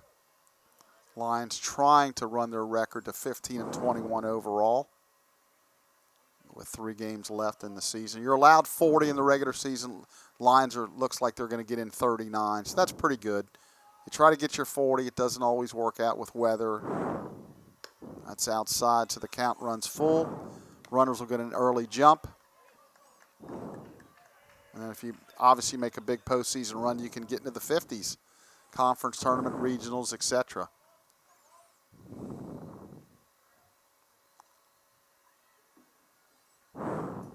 Payoff pitch on the way. Runners go. Swung on and missed.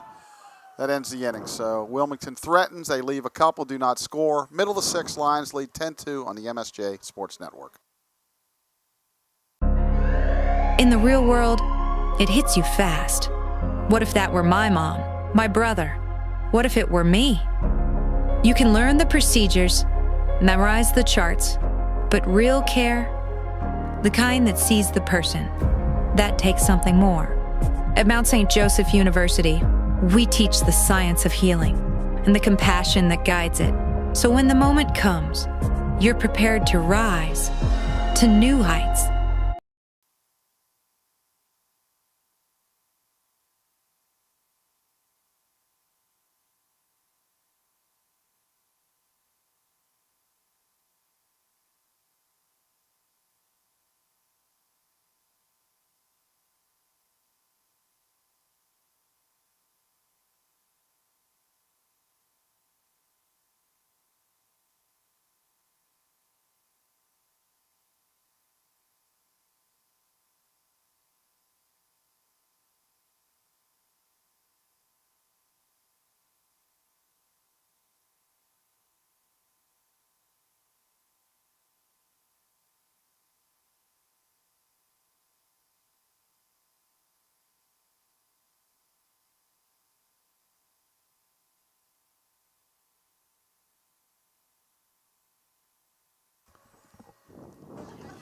All right, we're back for the bottom of the 6th. New pitcher for Wilmington's number 19, Josh Rui. It's his 11th appearance on the year. 4.32 ERA, 8 1/3, 9 hits, 8 runs, only 4 earned. Does have 10 walks, but 9 strikeouts. So it's kind of the hit or miss guys. For the Lions, due up is Ethan Mason, Andrew Clements, and Austin Buckle as they lead at 10-2. Chuck, we're in the top of the 7th now. Okay, so my video is a little bit behind. I guess we're going to get this runner out that I'm watching. Rakoski, Wiltermood. Yep, there's that ground ball. I'm watching Flynn throw the runner out to end the inning. So, boy, they took it to the brink here. Down 1-0 going to the top of the 7th with, again, season not on the line, but the regular season. Championship, definitely. Yeah, they would really make it tough on themselves. So Ethan Mason will step in to face the new pitcher, Rui. Ethan's double to run in. That's hit pretty good now off the end of the bat. He misjudged it, and actually it's going to drop in front of him.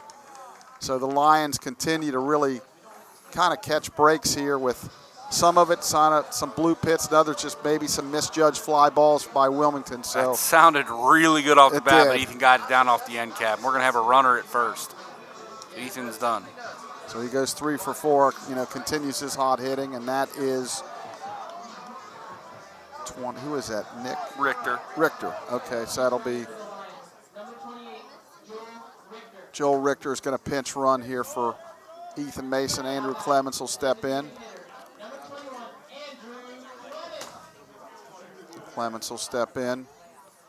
He's 1 for 3, and they just throw it away, and he probably can go to third here. And he's going to hit second and go all the way to third.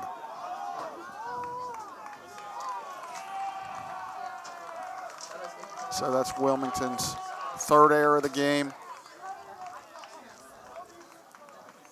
quite honestly, there's been some plays that they haven't made that were ruled hits that probably kept that total down.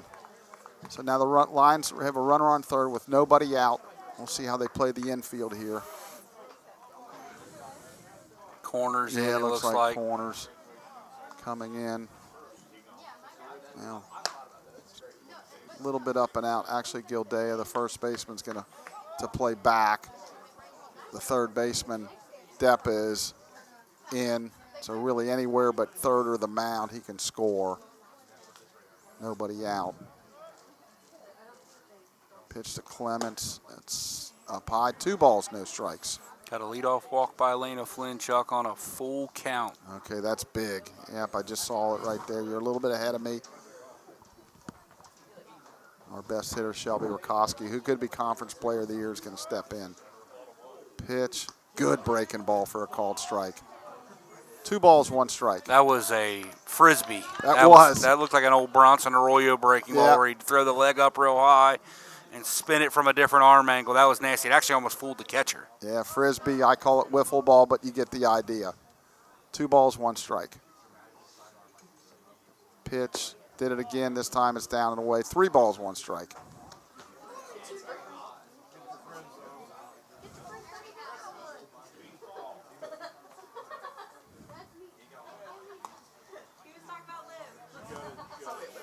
Three, 1, stretch, pitch. That's nubbed towards third. Oh, and that's booted by the third baseman. And that'll be an error on the third baseman, Depa. So Clements reaches.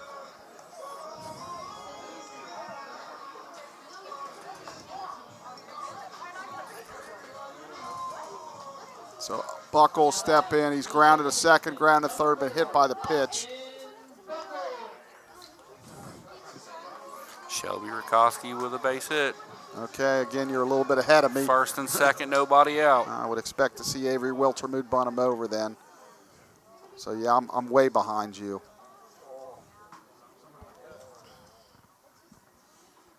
As long as you keep giving me good news, I'm good with that. Avery Wiltermuth gets the bunt down. All right, that's even better news. Yep, there's that. I see Shelby single to center. Avery, that I know she's around 20. I think she's in the 20s for sacrifice bunts. At one point, second in the country? Correct. Pitch that's rolled towards short. Going to be a tough double play Out ball. at second, and they turned it. Boy, 6-4-3. The run scores, no RBI. So it actually is still an earned run because Clements would have been retired anyway, so the run is earned. That'll bring up Brennan Martin. Brennan's double to right center, single to right, walked, and his walk was almost as impressive as his 2 hits. So the Lions lead 11-2 here. Tied it up. Pitch. All right, so it sounds like we might have a tie ball game here. Sacrifice fly off the bat of McKinley Lawson. Ties the ball game up, and Rakoski standing at third with 2 outs. And we're talking, Blake, like it doesn't look like they have lights, so, It could just be the video, too. It very well could be, but, if it's similar to here, we've had these lights on for an hour. So we'll see what happens, but I can see the Lions maybe having to go back down to finish that. Swung on and missed. Yeah, that was 1 that ball, frisbee. 2 strikes. Yeah, it sure was. That was nasty. Because if they don't have lights and this thing remains tied and they can't finish it, I don't know. We'll have to see what happens here. So the coach is going to go. Now I'm talking about the softball game, so. And swung on a missed, strike 3. So the Lions add a run, 11-2 after 6 on the MSJ Sports Network.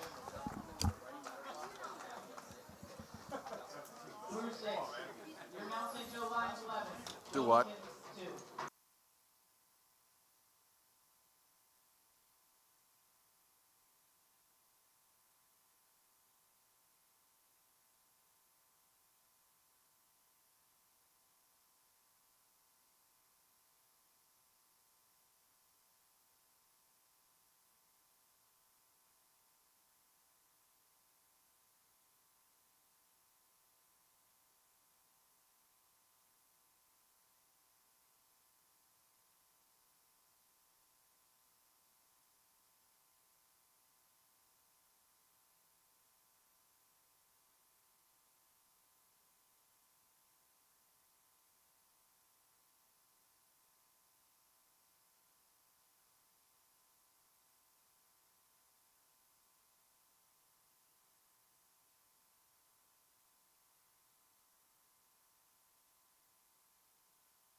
And we're back for the top of the 7th. Lions lead at 11-2.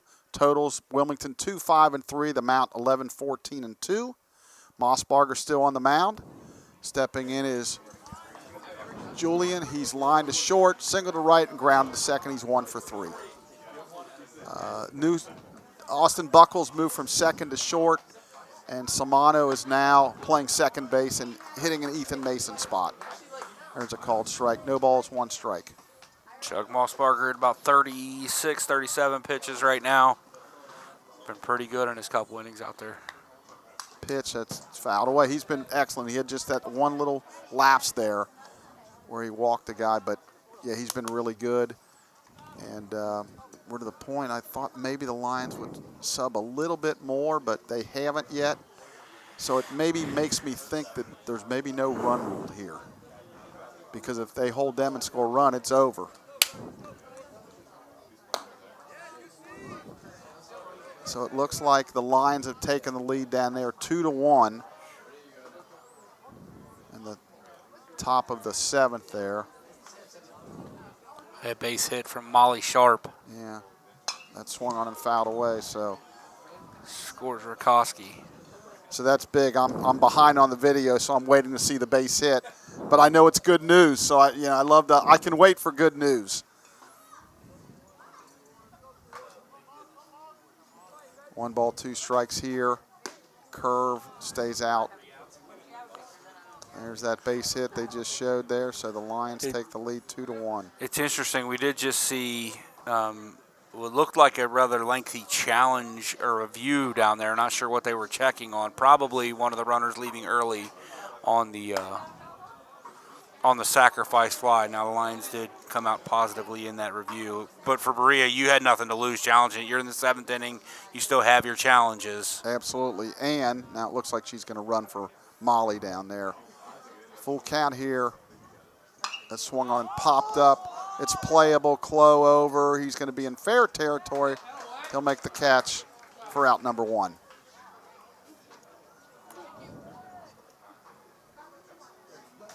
That'll bring up Chambers, the center fielder. He's fly to right, grounded to short, and fly to center. He's 0 for 3. I would think this would be it for Mossbarger, because I'm thinking maybe they might need him on Saturday. So this would be, my thought would be his last inning. That hit him. Just tipped him, but that's another hit batter. Yeah, just kind of glanced off of him. We could hear that one. Yep. Wasn't enough to really see it, but you could definitely hear it. Deppa steps in. He's 0 for 2. He's grounded to first, fly to center, and he's been hit by a pitch. Minus the hit by pitches, which we can't always take away. I think Coach Doris has to be relatively happy with his 2 pitchers so far today. That is correct. But that's the bugaboo. That's blooped into right field, and that's going to fall in front of Will Record. Just kind of, well, very similar to what the Mount has done tonight. Just blooped it right in there. Not hit hard, but was able to find some grass. So runners on first and second. That'll bring up Jennings, the shortstop, grounded to second, line to center, and struck out looking.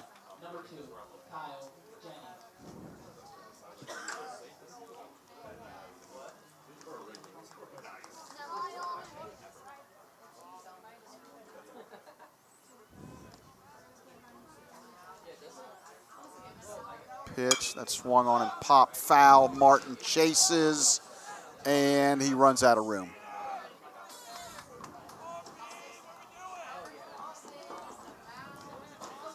No balls, 1 strike.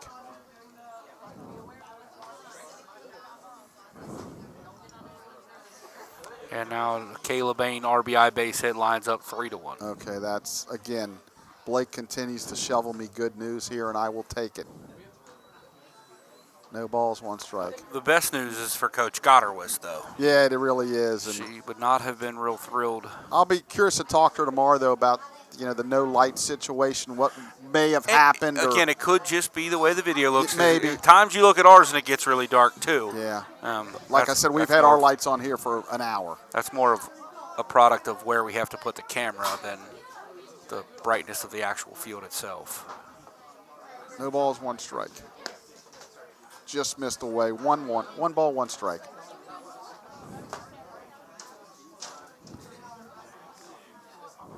So if they can get out of there, boy, they'll have a deep sigh of relief there.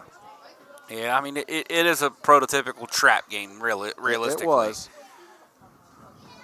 That's high. 2 balls, 1 strike. He may be reaching his limit here. Yeah, he's up about 50 now, Yeah, Chuck, and just not, there's nobody throwing, though. Yeah, I just, let's. Yeah, I like the idea of letting these guys finish with some positive mojo and then taking it into Saturday. That way. I've always felt that way. Get him out early than late. And I realized he could throw 2 pitches here and get 2 outs. Foul tip, 2 balls, 2 strikes. But you're right, I don't see anybody throwing at all. There's a couple folks stretching in the bullpen, but no one's actively throwing. Yeah, because I know he might have had the one outing when he went an inning and 2/3. He might have threw. Now there'll be some action. It looks like Carson Talby loosening. 2 balls, 2 strikes. Pitch, that's off the end of the bat. Samana will make the catch. The soft line drive, they throw to second, but they can't double the runner off. But that's 2 outs. Another base hit for the Lions. Does not score a run, but loads them as Callie Fletcher singles up the middle. The Lions have them loaded with 2 outs, kind of threatening to blow that one open there in the 7th. That'll bring up Stevens, the catcher. Grounded out, walked and reached on an error. 0 for 2. That's hit in the hole in the left field, a base hit. Up Harley, he's going to throw it. God knows where. Thank goodness we're backing it up. So that'll be an RBI single, and that'll make it 11-3.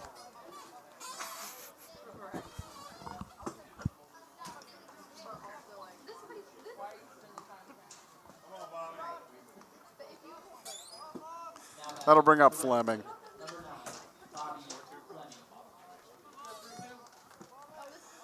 Fleming is walked, singled, and flied out.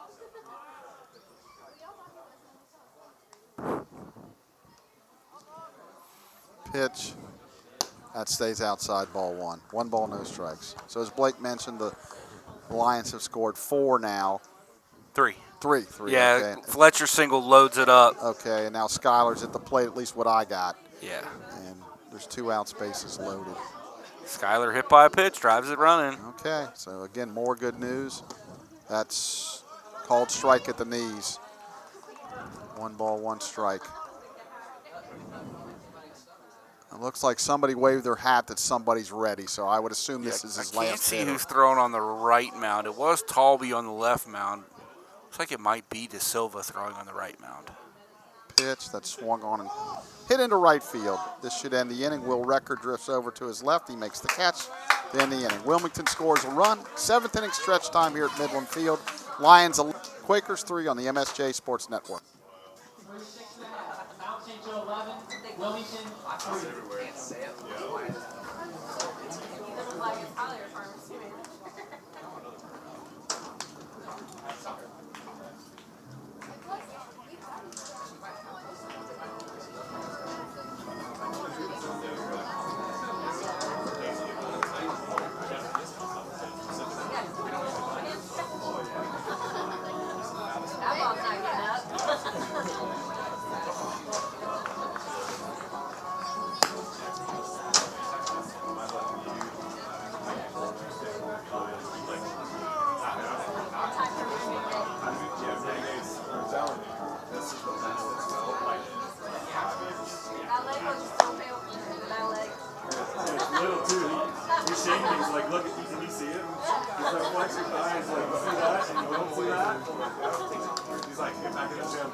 All right, so we're back for the bottom of the 7th after the 7th inning stretch. New pitcher's Michael Sabalskis. He is making his 10th appearance. He started 4 games, 0-4 with an 8.27 ERA, 20 2/3, 32 hits, 19 earned runs, 10 walks, does have 16 strikeouts. So we'll see if the Lions are making any changes here or Looks like Zach Clough is going to be due up. It looks like he's going to hit. So we'll see how we go. Right-hander.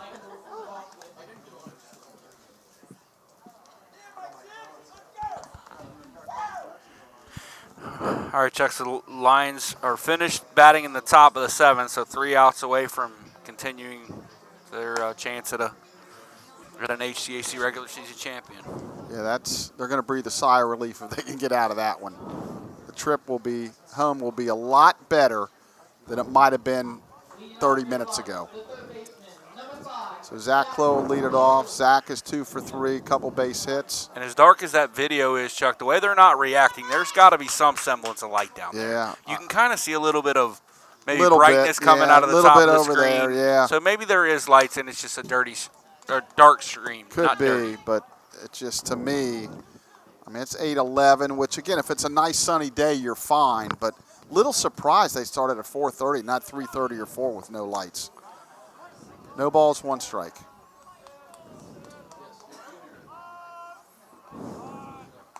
Pitch that swung on and fouled away quickly. No balls, 2 strikes.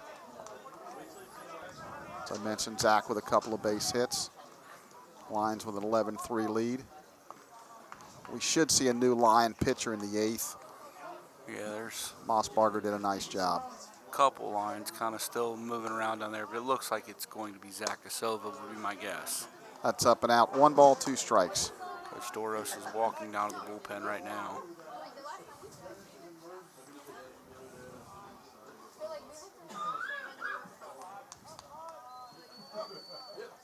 One ball, 2 strikes. That's a breaking ball in the dirt. 2 balls, 2 strikes. A good eye there by Zach. That's one early in this season, Yeah, especially when he was going bad. Yeah. He's swinging at that pitch. 2-2.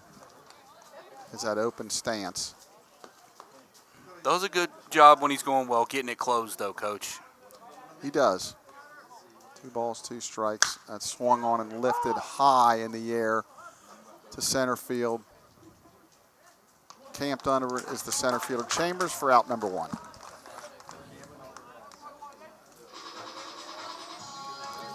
Luke Legault will step in. Luke's had a walk and a sacrifice.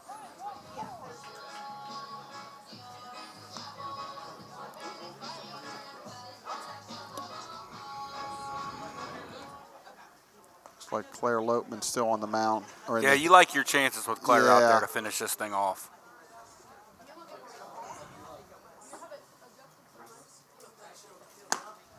There's a called strike.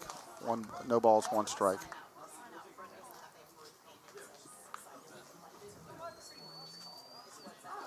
Can you imagine if you're Transy or Franklin watching this game thinking, oh, they're going to beat him, and then son of a gun. Well, it's very similar to like Earlham watching the Mount Transy game on Exactly, Sunday. Like yep. you're watching like, oh man, that's going to help us a bunch. And then we couldn't quite hold the lead. 1 ball, 1 strike. I know Coach Sakis, if you're out there listening and watching, I know you were rooting hard for us. We just couldn't hold it. Swung on a miss. We'll welcome Steve and his ball club in here on Saturday to wrap it up for us. It's a really good challenge fastball from Zabolskis there. Yeah, he's throwing the ball pretty good. 1 ball, 2 strikes.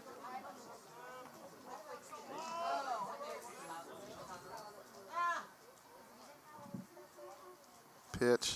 That's up and out. 2 balls, 2 strikes.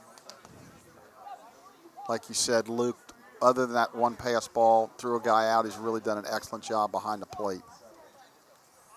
We've got 2 down now in the bottom of the 7th, Coach. That's, again, you continue to deliver good news. You may go on my Christmas card list this year. That swung on and fouled away. Really nice running play in the bullpen. Well, if that was banana ball, he'd be out. We had one of those on Sunday, and someone said that. Banana ball, banana ball. My son Ryan loves that. He thinks it's so entertaining. I think it's kind of silly, but Guy they played against is playing. Yeah, the kid from Earlham. Max In fact, Reese, he went Taylor to Taylor High High School. School. Yeah, exactly. Yep. Kid, he's on one of the other teams, Yeah. but that kid can hit, man. Yeah.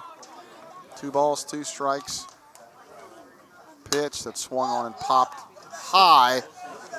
Catcher comes back and cannot quite make the play as Stevens ran out of room. Yeah, lands right here on top of the press box. That's one of those interesting things that you look around the league. That's one of those, I really like the coaching job that Coach Sackis did with Max Freeze, because he was kind of a tweener positionally, but he would stick him in right, and you know the kid's going to hit. I think he played third a little bit. Yeah, he played a little bit of third, a little bit of first, some right field, but he always hit. Yeah, he sure did. 2 balls, 2 strikes. Pitch that swung on it, head high in the air to deep right center field. Pretty good. Nice running. And then nice running catch by the center fielder Chambers. Hit a lot farther than I anticipated off the bat. Chuck, we have a ball game from Berea. Lions win it 4-1 after scoring 4 times in the top of the 7th to finish that one off, and now they go into Franklin this weekend and 2 wins, and you are at least a share of the HCAC champions. So that's really good news, and they'll be paying close attention to the Franklin Transy doubleheader. It's supposed to be tomorrow. I don't know if there's a little bit of weather in the forecast around here tomorrow. Right. I'm not sure with it. I don't know if that's in Lexington or Franklin. Yeah, I believe it's in Lexington. 2 outs. Robinson steps in. His first at bat of the day. Called strike on a breaking ball. No balls, 1 strike.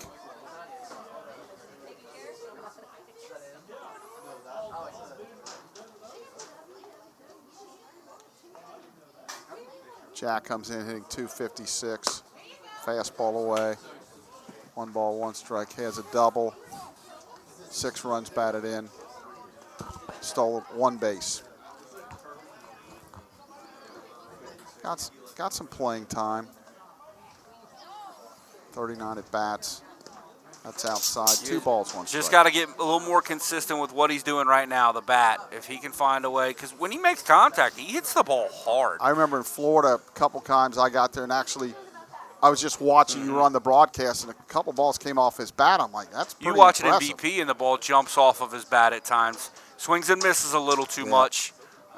But if he can cut down on those strikeouts, he's a very, very good defensive outfielder. And, you know, depending on what the Lions bring in, he'll have a shot to get a lot of playing time next year. Maybe in left field, taking over for Jordan Harley.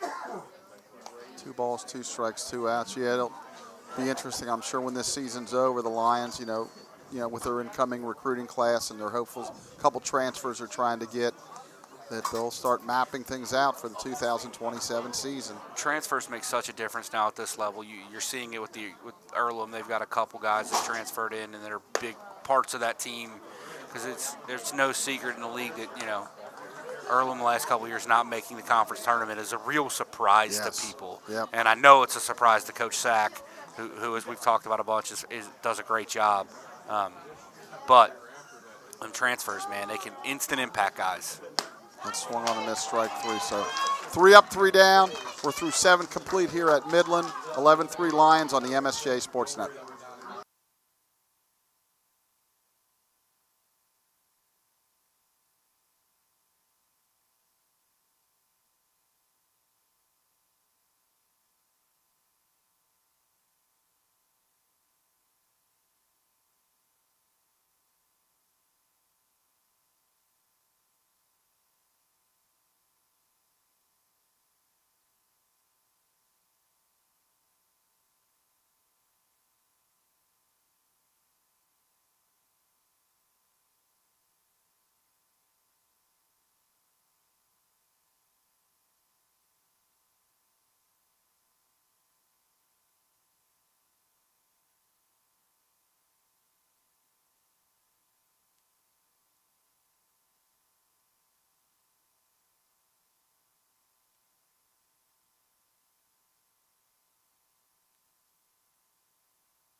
All right, we're back for the top of the 8th. New Lions pitcher is number 33, Joe Wiggin, former catcher that's converted into a pitcher. Just his second appearance, 1 inning, 2 hits, 4 runs, no earned, 1 walk and a strikeout. So we'll see if Mr. Wiggin can throw some strikes here and have a clean inning, or at least close to it, as the Lions have a big lead at 11-3. Again, great news from Berea for the softball team, sweeping the doubleheader, and they're in first place alone right now. They just have the 2 games left at Franklin on Saturday, while everyone else, well, Bluffton's down to, they only have 2 games left, but everybody else has 4 left.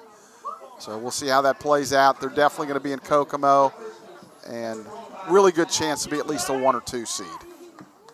Yeah, a lot of it will depend on what happens. As we talked about, they'll be paying a lot of attention to that game tomorrow, that doubleheader. Best case for the Lions is probably a split. Right, that'd be great. So, first pitch by Wiggin. Good fastball for a strike. Yeah, Joe, he's got a live arm. No balls, 1 strike. Gildea has been hit by the pitch and singled to center. He's got a perfect day going, or now evening. Pitch, that's bounced high. Gildea will flip it to Martin for out number 1. Good start. Well, the velo certainly seems there. Yeah, I think he's a mid-80s guy, especially for someone who's never really been on the mound before, at least at the collegiate level. Now, you would assume through summer ball, anybody that throws it like he does pitches something. Yeah. Hollingsworth steps in. He's 1 for 3.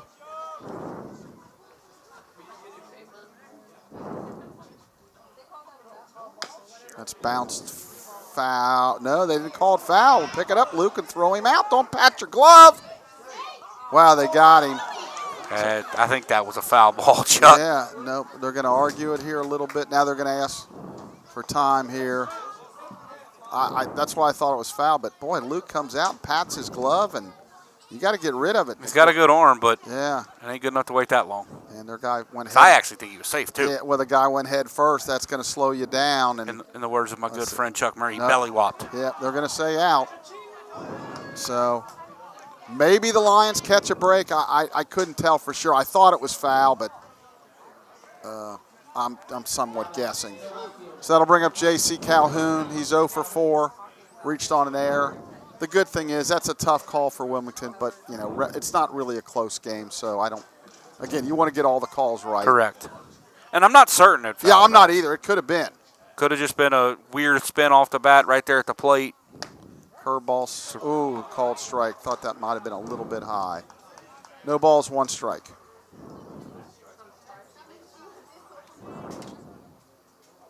But Wiggin looks pretty sharp here. Pitch. Good fastball. Yeah, that had some pop on it. Tell you, where's he been all year? Yeah, with a little bit of late life, too. Yeah, he's throwing good. Maybe we'll see him on Saturday. You never know.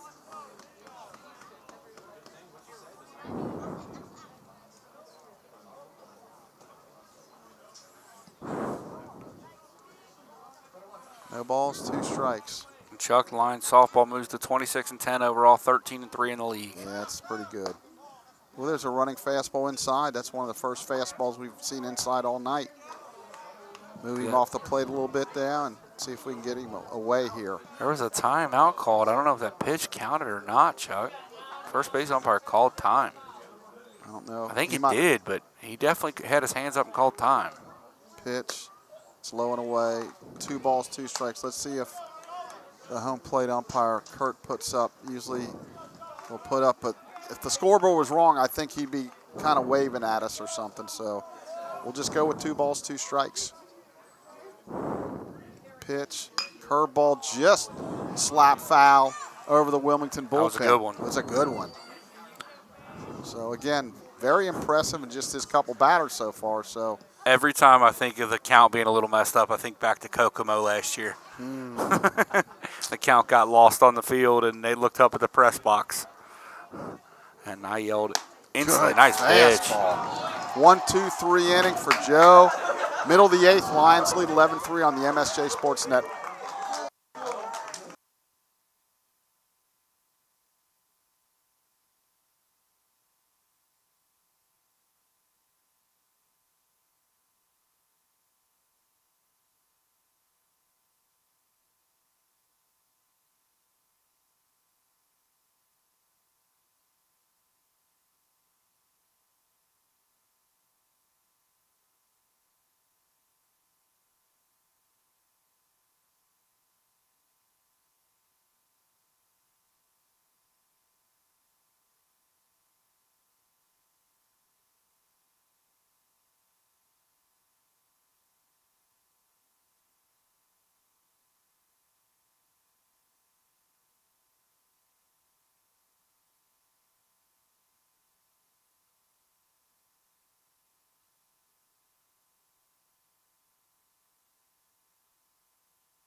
All right, Blake, we're back for the bottom of the 8th. New pitcher for Wilmington, Anthony DeMassimo. It's his 6th appearance of the year. Just 3 1/3, 6 hits, 8 runs, 6 earned, a walk, and 2 strikeouts. No record. Right-handed pitcher. Record. First pitch inside, ball 1. Again, a little surprised we're not seeing Coach Newman use some pinch hitters here, getting some guys in the game, but I'm sure he has his reasons. 1 ball, no strikes. That's grounded to short. Tough, long play, but they got him. Nice play. So Record grounds to short, and it looks like Jordan Harley's due up, and he's going to be pinched hit for as soon as I mention it. Looks like this will be number 51, Nick Price. Nick has had 5 at-bats on the year. He scored 5 runs, still looking for his first base hit. He's got a couple walks.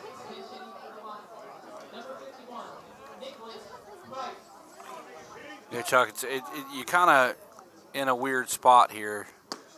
You want to let your guys that are finishing up their career get as many at-bats out there as you can, but you also want to get some of these other guys. Now, Nick's a senior. Yeah. Great job getting him out there. I assume you'll see Devin Perry at some point, too. Yeah, 2 balls, no strikes. But some of those younger guys might have to. Yeah, I don't know what he has plans for senior day. As you know, I've been on record saying, that's not – it doesn't come into play for me. It never has. And a lot of times people will talk about the game doesn't mean anything to the Lions, right? Right. It always meant something to me. And, again, that's just my opinion. But if I could get a guy in, I would, but I wasn't going to force it. I mean, it surely means something to Transylvania and Earlham if the Lions go out and run guys out that haven't played all year. There's his first base hit. Single through the right side. So good for Nick. Let's see if we got another pinch hitter here. Well, this is Samano. He's in Ethan Mason's spot.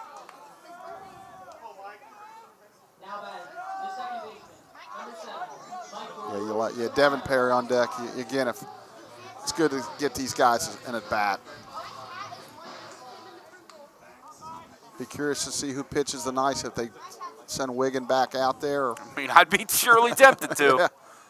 There is still some stirring in that bullpen. There's a ball low. And again, we're not sure if the Lions would happen to score 2. Is the game over, or is the run rule going to be in effect? We're really not sure. Typically in HCAC games, they're all in effect, no matter whether it's the first game or getaway game. So we're not really sure about that.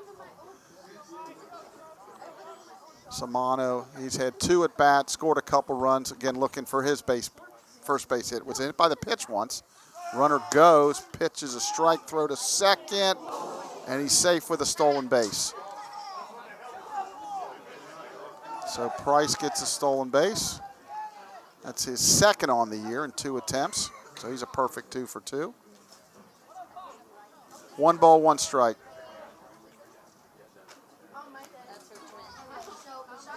We don't get a chance. We want to thank Sam Trable-Ware for all the work he's done with baseball. He'll be out here again Saturday for the finale, but he's done a fantastic job. For the people that don't know, this is a little bit of a drive off our campus, and he does a great job getting out here and helping us out. 1 ball, 2 strikes. Curveball stays up, and someone that's responsible for getting the student workers, I appreciate him. Yeah, and it goes without saying, too, that we got to shout out and thank Coach Newman, who when we can't get Sam or we have multiple games on campus, he would send an injured player or the guy that started the game before, pitching-wise, up here to help us.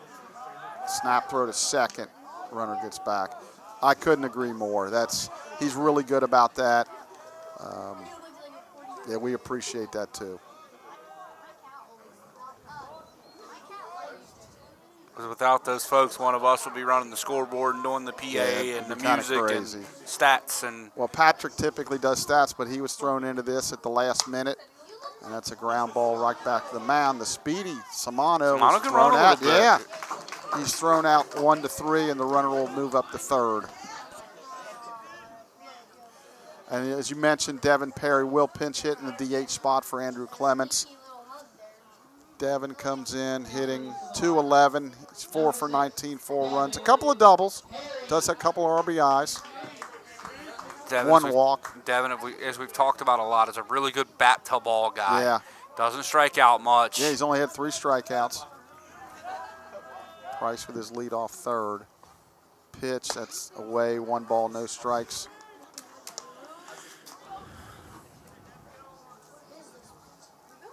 Chuck, I don't know if I mentioned this yet, but I did confirm those games, the Franklin, Transylvania games, are in Lexington tomorrow. That's what I thought. Actually, they've been moved to Thursday already. Oh, they have. Okay, so there you go. And that's a wild pitch. Here comes Price, and he will score the Lions' 12th run. 2 balls, no strikes to Perry. Yeah, Transylvania's tough, very tough at home, but the Lions got a split down there, and Bluffton did too. So now Franklin is coming off a doubleheader loss at home to Earlham, who's really played well lately. They beat us a game and gave us all kind of trouble in game number 2. So they're going to be a threat come tournament time. There's a called strike, 2 balls, 1 strike. Yeah, the Beavers can swing it. Yeah, they can. Earlham can really pitch it. Yep. Bluffton can swing it. And I would say if that's you're foul away. If you're gonna handicap the tournament, the top 3 are definitely the favorites. Yes. Any of those 3 are the favorites to win the tournament. Yeah, I'll reserve Franklin judgment till I see how this weekend goes. Obviously, for them, they have yet to face the 2 perennial big dogs in the tournament. And they were actually swept by, as I said, that's bounced to second. And he's going to flip and throw Perry out to end the inning. But the Lions had a run. We're through 8 complete. We go to the 9th. Lions lead 12-3 on the MSJ Sports Network. The Mount didn't just teach me, it changed me.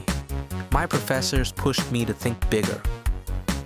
My mentors led by example, lighting the way.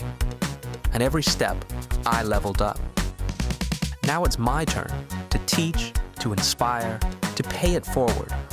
Because every challenge, every late night, every aha moment, every grind has taken me to new heights.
So we have the answer. Joe Wiggin is back for the 9th inning, and we'll see if that last inning was maybe a little bit of a fluke, or we got something here maybe for the future. So the Milford High School graduate will face a pinch hitter.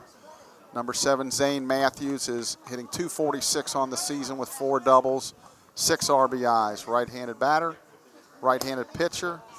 Ball low, 1 ball, no strikes.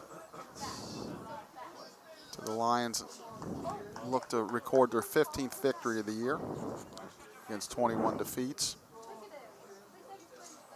Breaking ball, foul tip, 1 ball, 1 strike. Coach Keefe did a statistics for us the other day. The Lions, 12 losses this year. They had the lead after 6th innings. So you can, a lot of things that could go into that. Not just the bullpen, but there's a bounding ball up the middle. Nice sliding play by Samana, but that'll be an infield hit. But just to go back to that point, maybe it's bullpen, maybe it's not adding runs, maybe it's messing up rundowns. There's all kind of things, that you could point to, but the bottom line is they're just not able to hold those leads, or we would have been going to Kokomo, no question about it. Another pinch hitter here, Chuck, is number 5, Avery Battle, steps in. Okay. Played in 11 games, started 9. He's 4 for 30. And if this is who we think it is from last year, he was really a heck of a shortstop, if I remember. So if my memory's correct. And you had a heck of a ball game here, at least. right. That's outside a ball. Now, my memory isn't what it used to be, folks, but pretty what I sure remember, it is. he was pretty good. 1 ball, no strikes.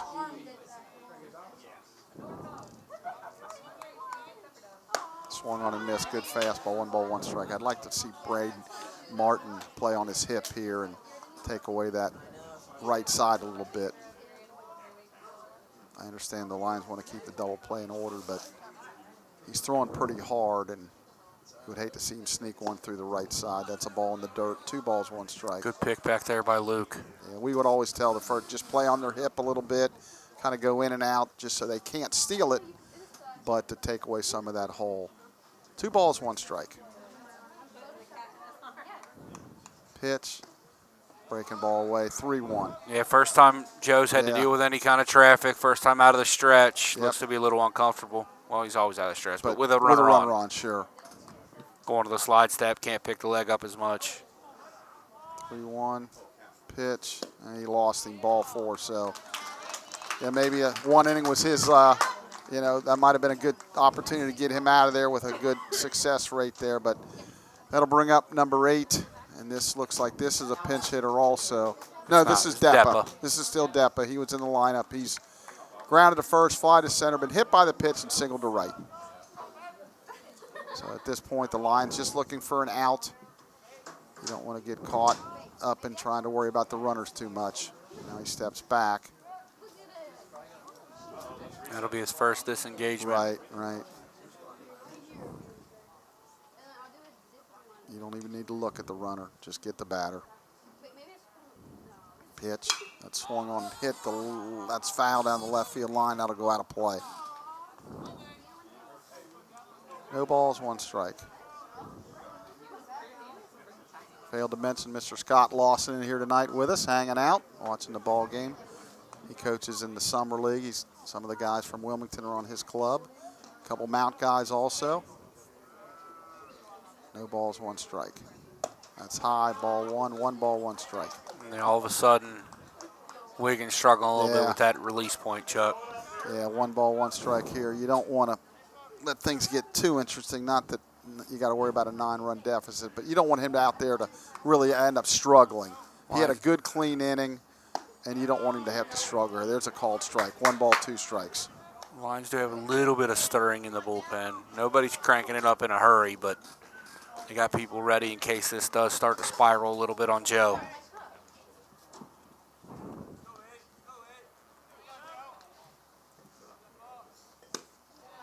That's a ball. 2 balls, 2 strikes. Another really good stop by Luke.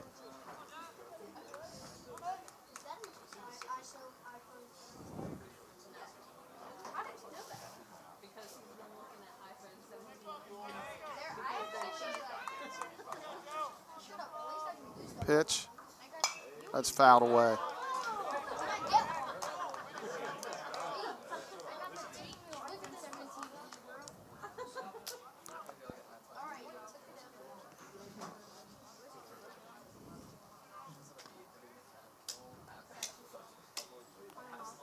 Two on the way. Curveball stays just upstairs. The count will run full. I do not anticipate the runners taking off here with a full count.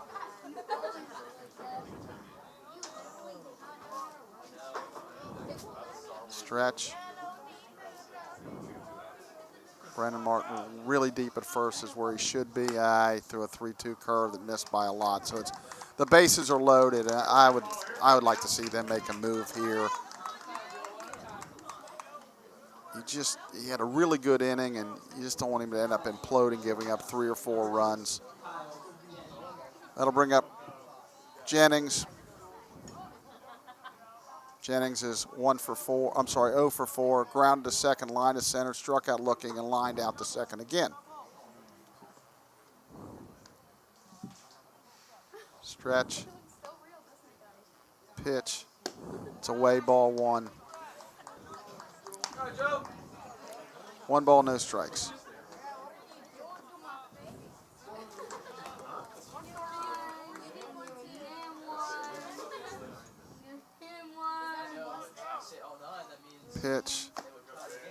There's a called strike. 1 ball, 1 strike. We need a ground ball right back to Joe. A little 1, 2, 3 here. I'm assuming somebody's got to be ready down there. Pitch. That swung on and fouled away. 1 ball, 2 strikes.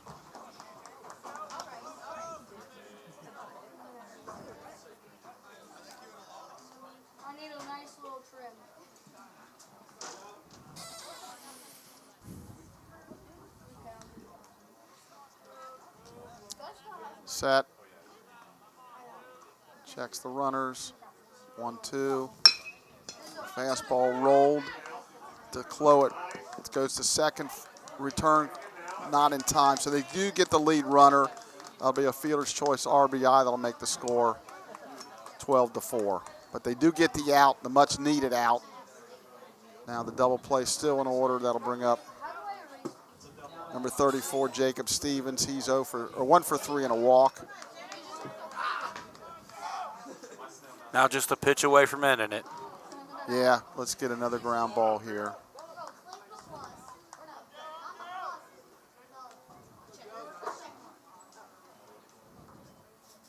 Again, I see no reason to hold him on here.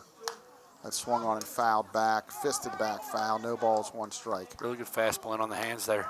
Yeah, with a left-handed hitter up there.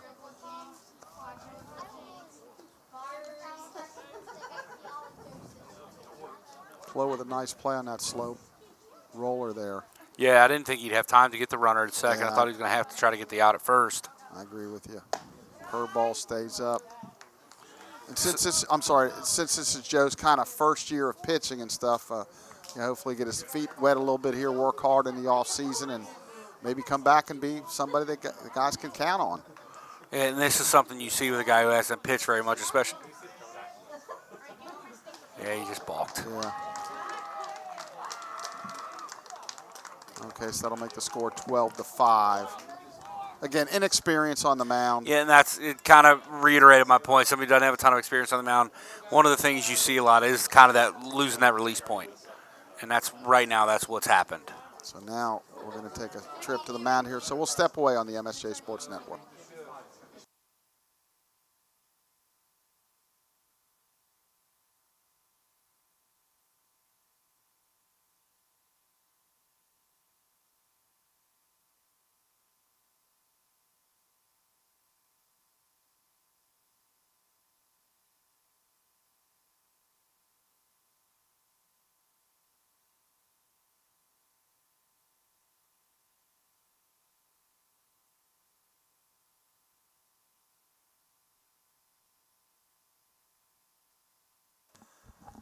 So quick discussion at the mound. They're going to stick with him.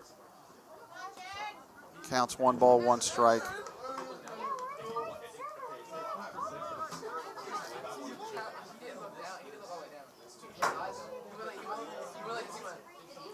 The run's balked in, so it's 12-5. That's low, ball 2. 2 balls, 1 strike.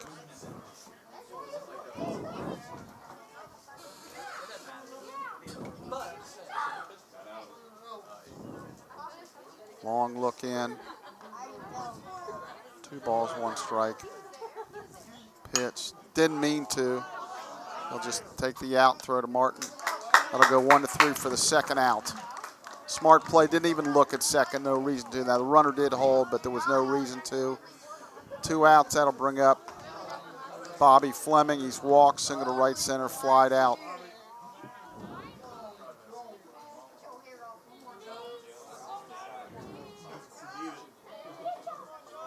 One for 3. Has scored a run and walked.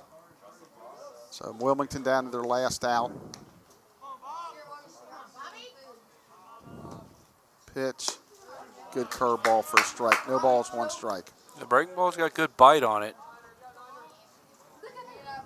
And hopefully he can get out of this because his line's not going to look great, but I think they got a chance for him to be pretty good. Just needs some more mound time. Pitch, good fastball right there. No balls, 2 strikes. So his last 2 pitches look like last inning. Hopefully he pitches for Coach Lawson this summer and deals all summer. Yeah, that'd be great. No balls, 2 strikes. Pitch on the way. Curveball that rolled up there. Fouled. Martin chases but runs out of room. The count remains no balls, 2 strikes, 2 outs. Wilmington again down to their last strike. Lions have hit them 15-8.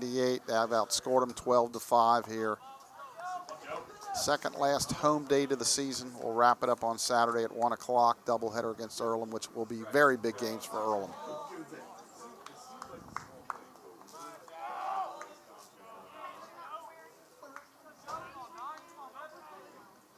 Stretch. 0-2. Way outside. And the runner's going to go to third. Thought that was a wild pitch. So the runner's moved up to third. No harm, no foul. 1-2.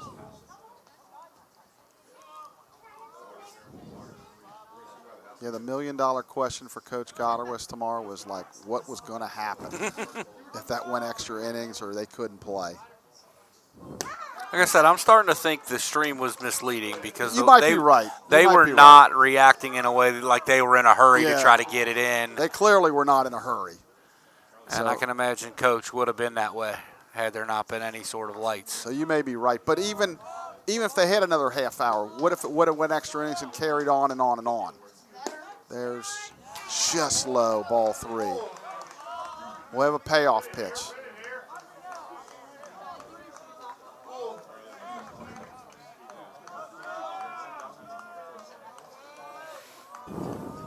Stretch. Here it comes. That's ball 4 outside. So Wilmington stays alive. That'll bring up the Moeller product, Max Kildea. And again, no movement out of the Lion dugout. So he'll keep throwing. Again, I have no idea why they have Brennan holding the runner on here with a 7-run lead. Stretch. Pitch. There's a fastball for a strike. No balls, 1 strike.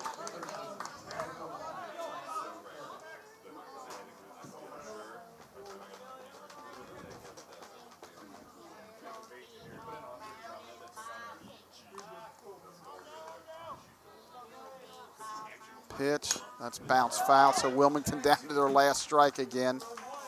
Lions lead at 12-5 here. I got shades of Lou Brown right now.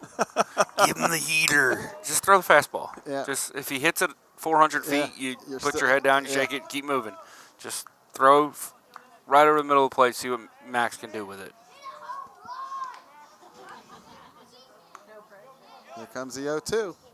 That's sawed off and fouled down the right field line. We call that getting in their kitchen. Way in the kitchen. Way in the kitchen. Rattling on the pots and pans. No balls, 2 strikes. I can tell you what, it definitely rattles the hands. Yeah.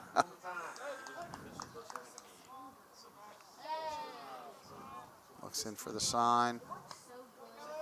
That's what he got called for a balk for before. 0-2. Fastball running in, and Max able to foul it off. So they will not give in. When Wiggin comes set, a lot of times he's rubbing his chin on his shoulder, and that's actually what he got called for the balk for. And he's done it twice in this at-bat, and it's not gotten called. We'll do 0-2 all over again. Yeah, he just did it again there. 0-2 on the way.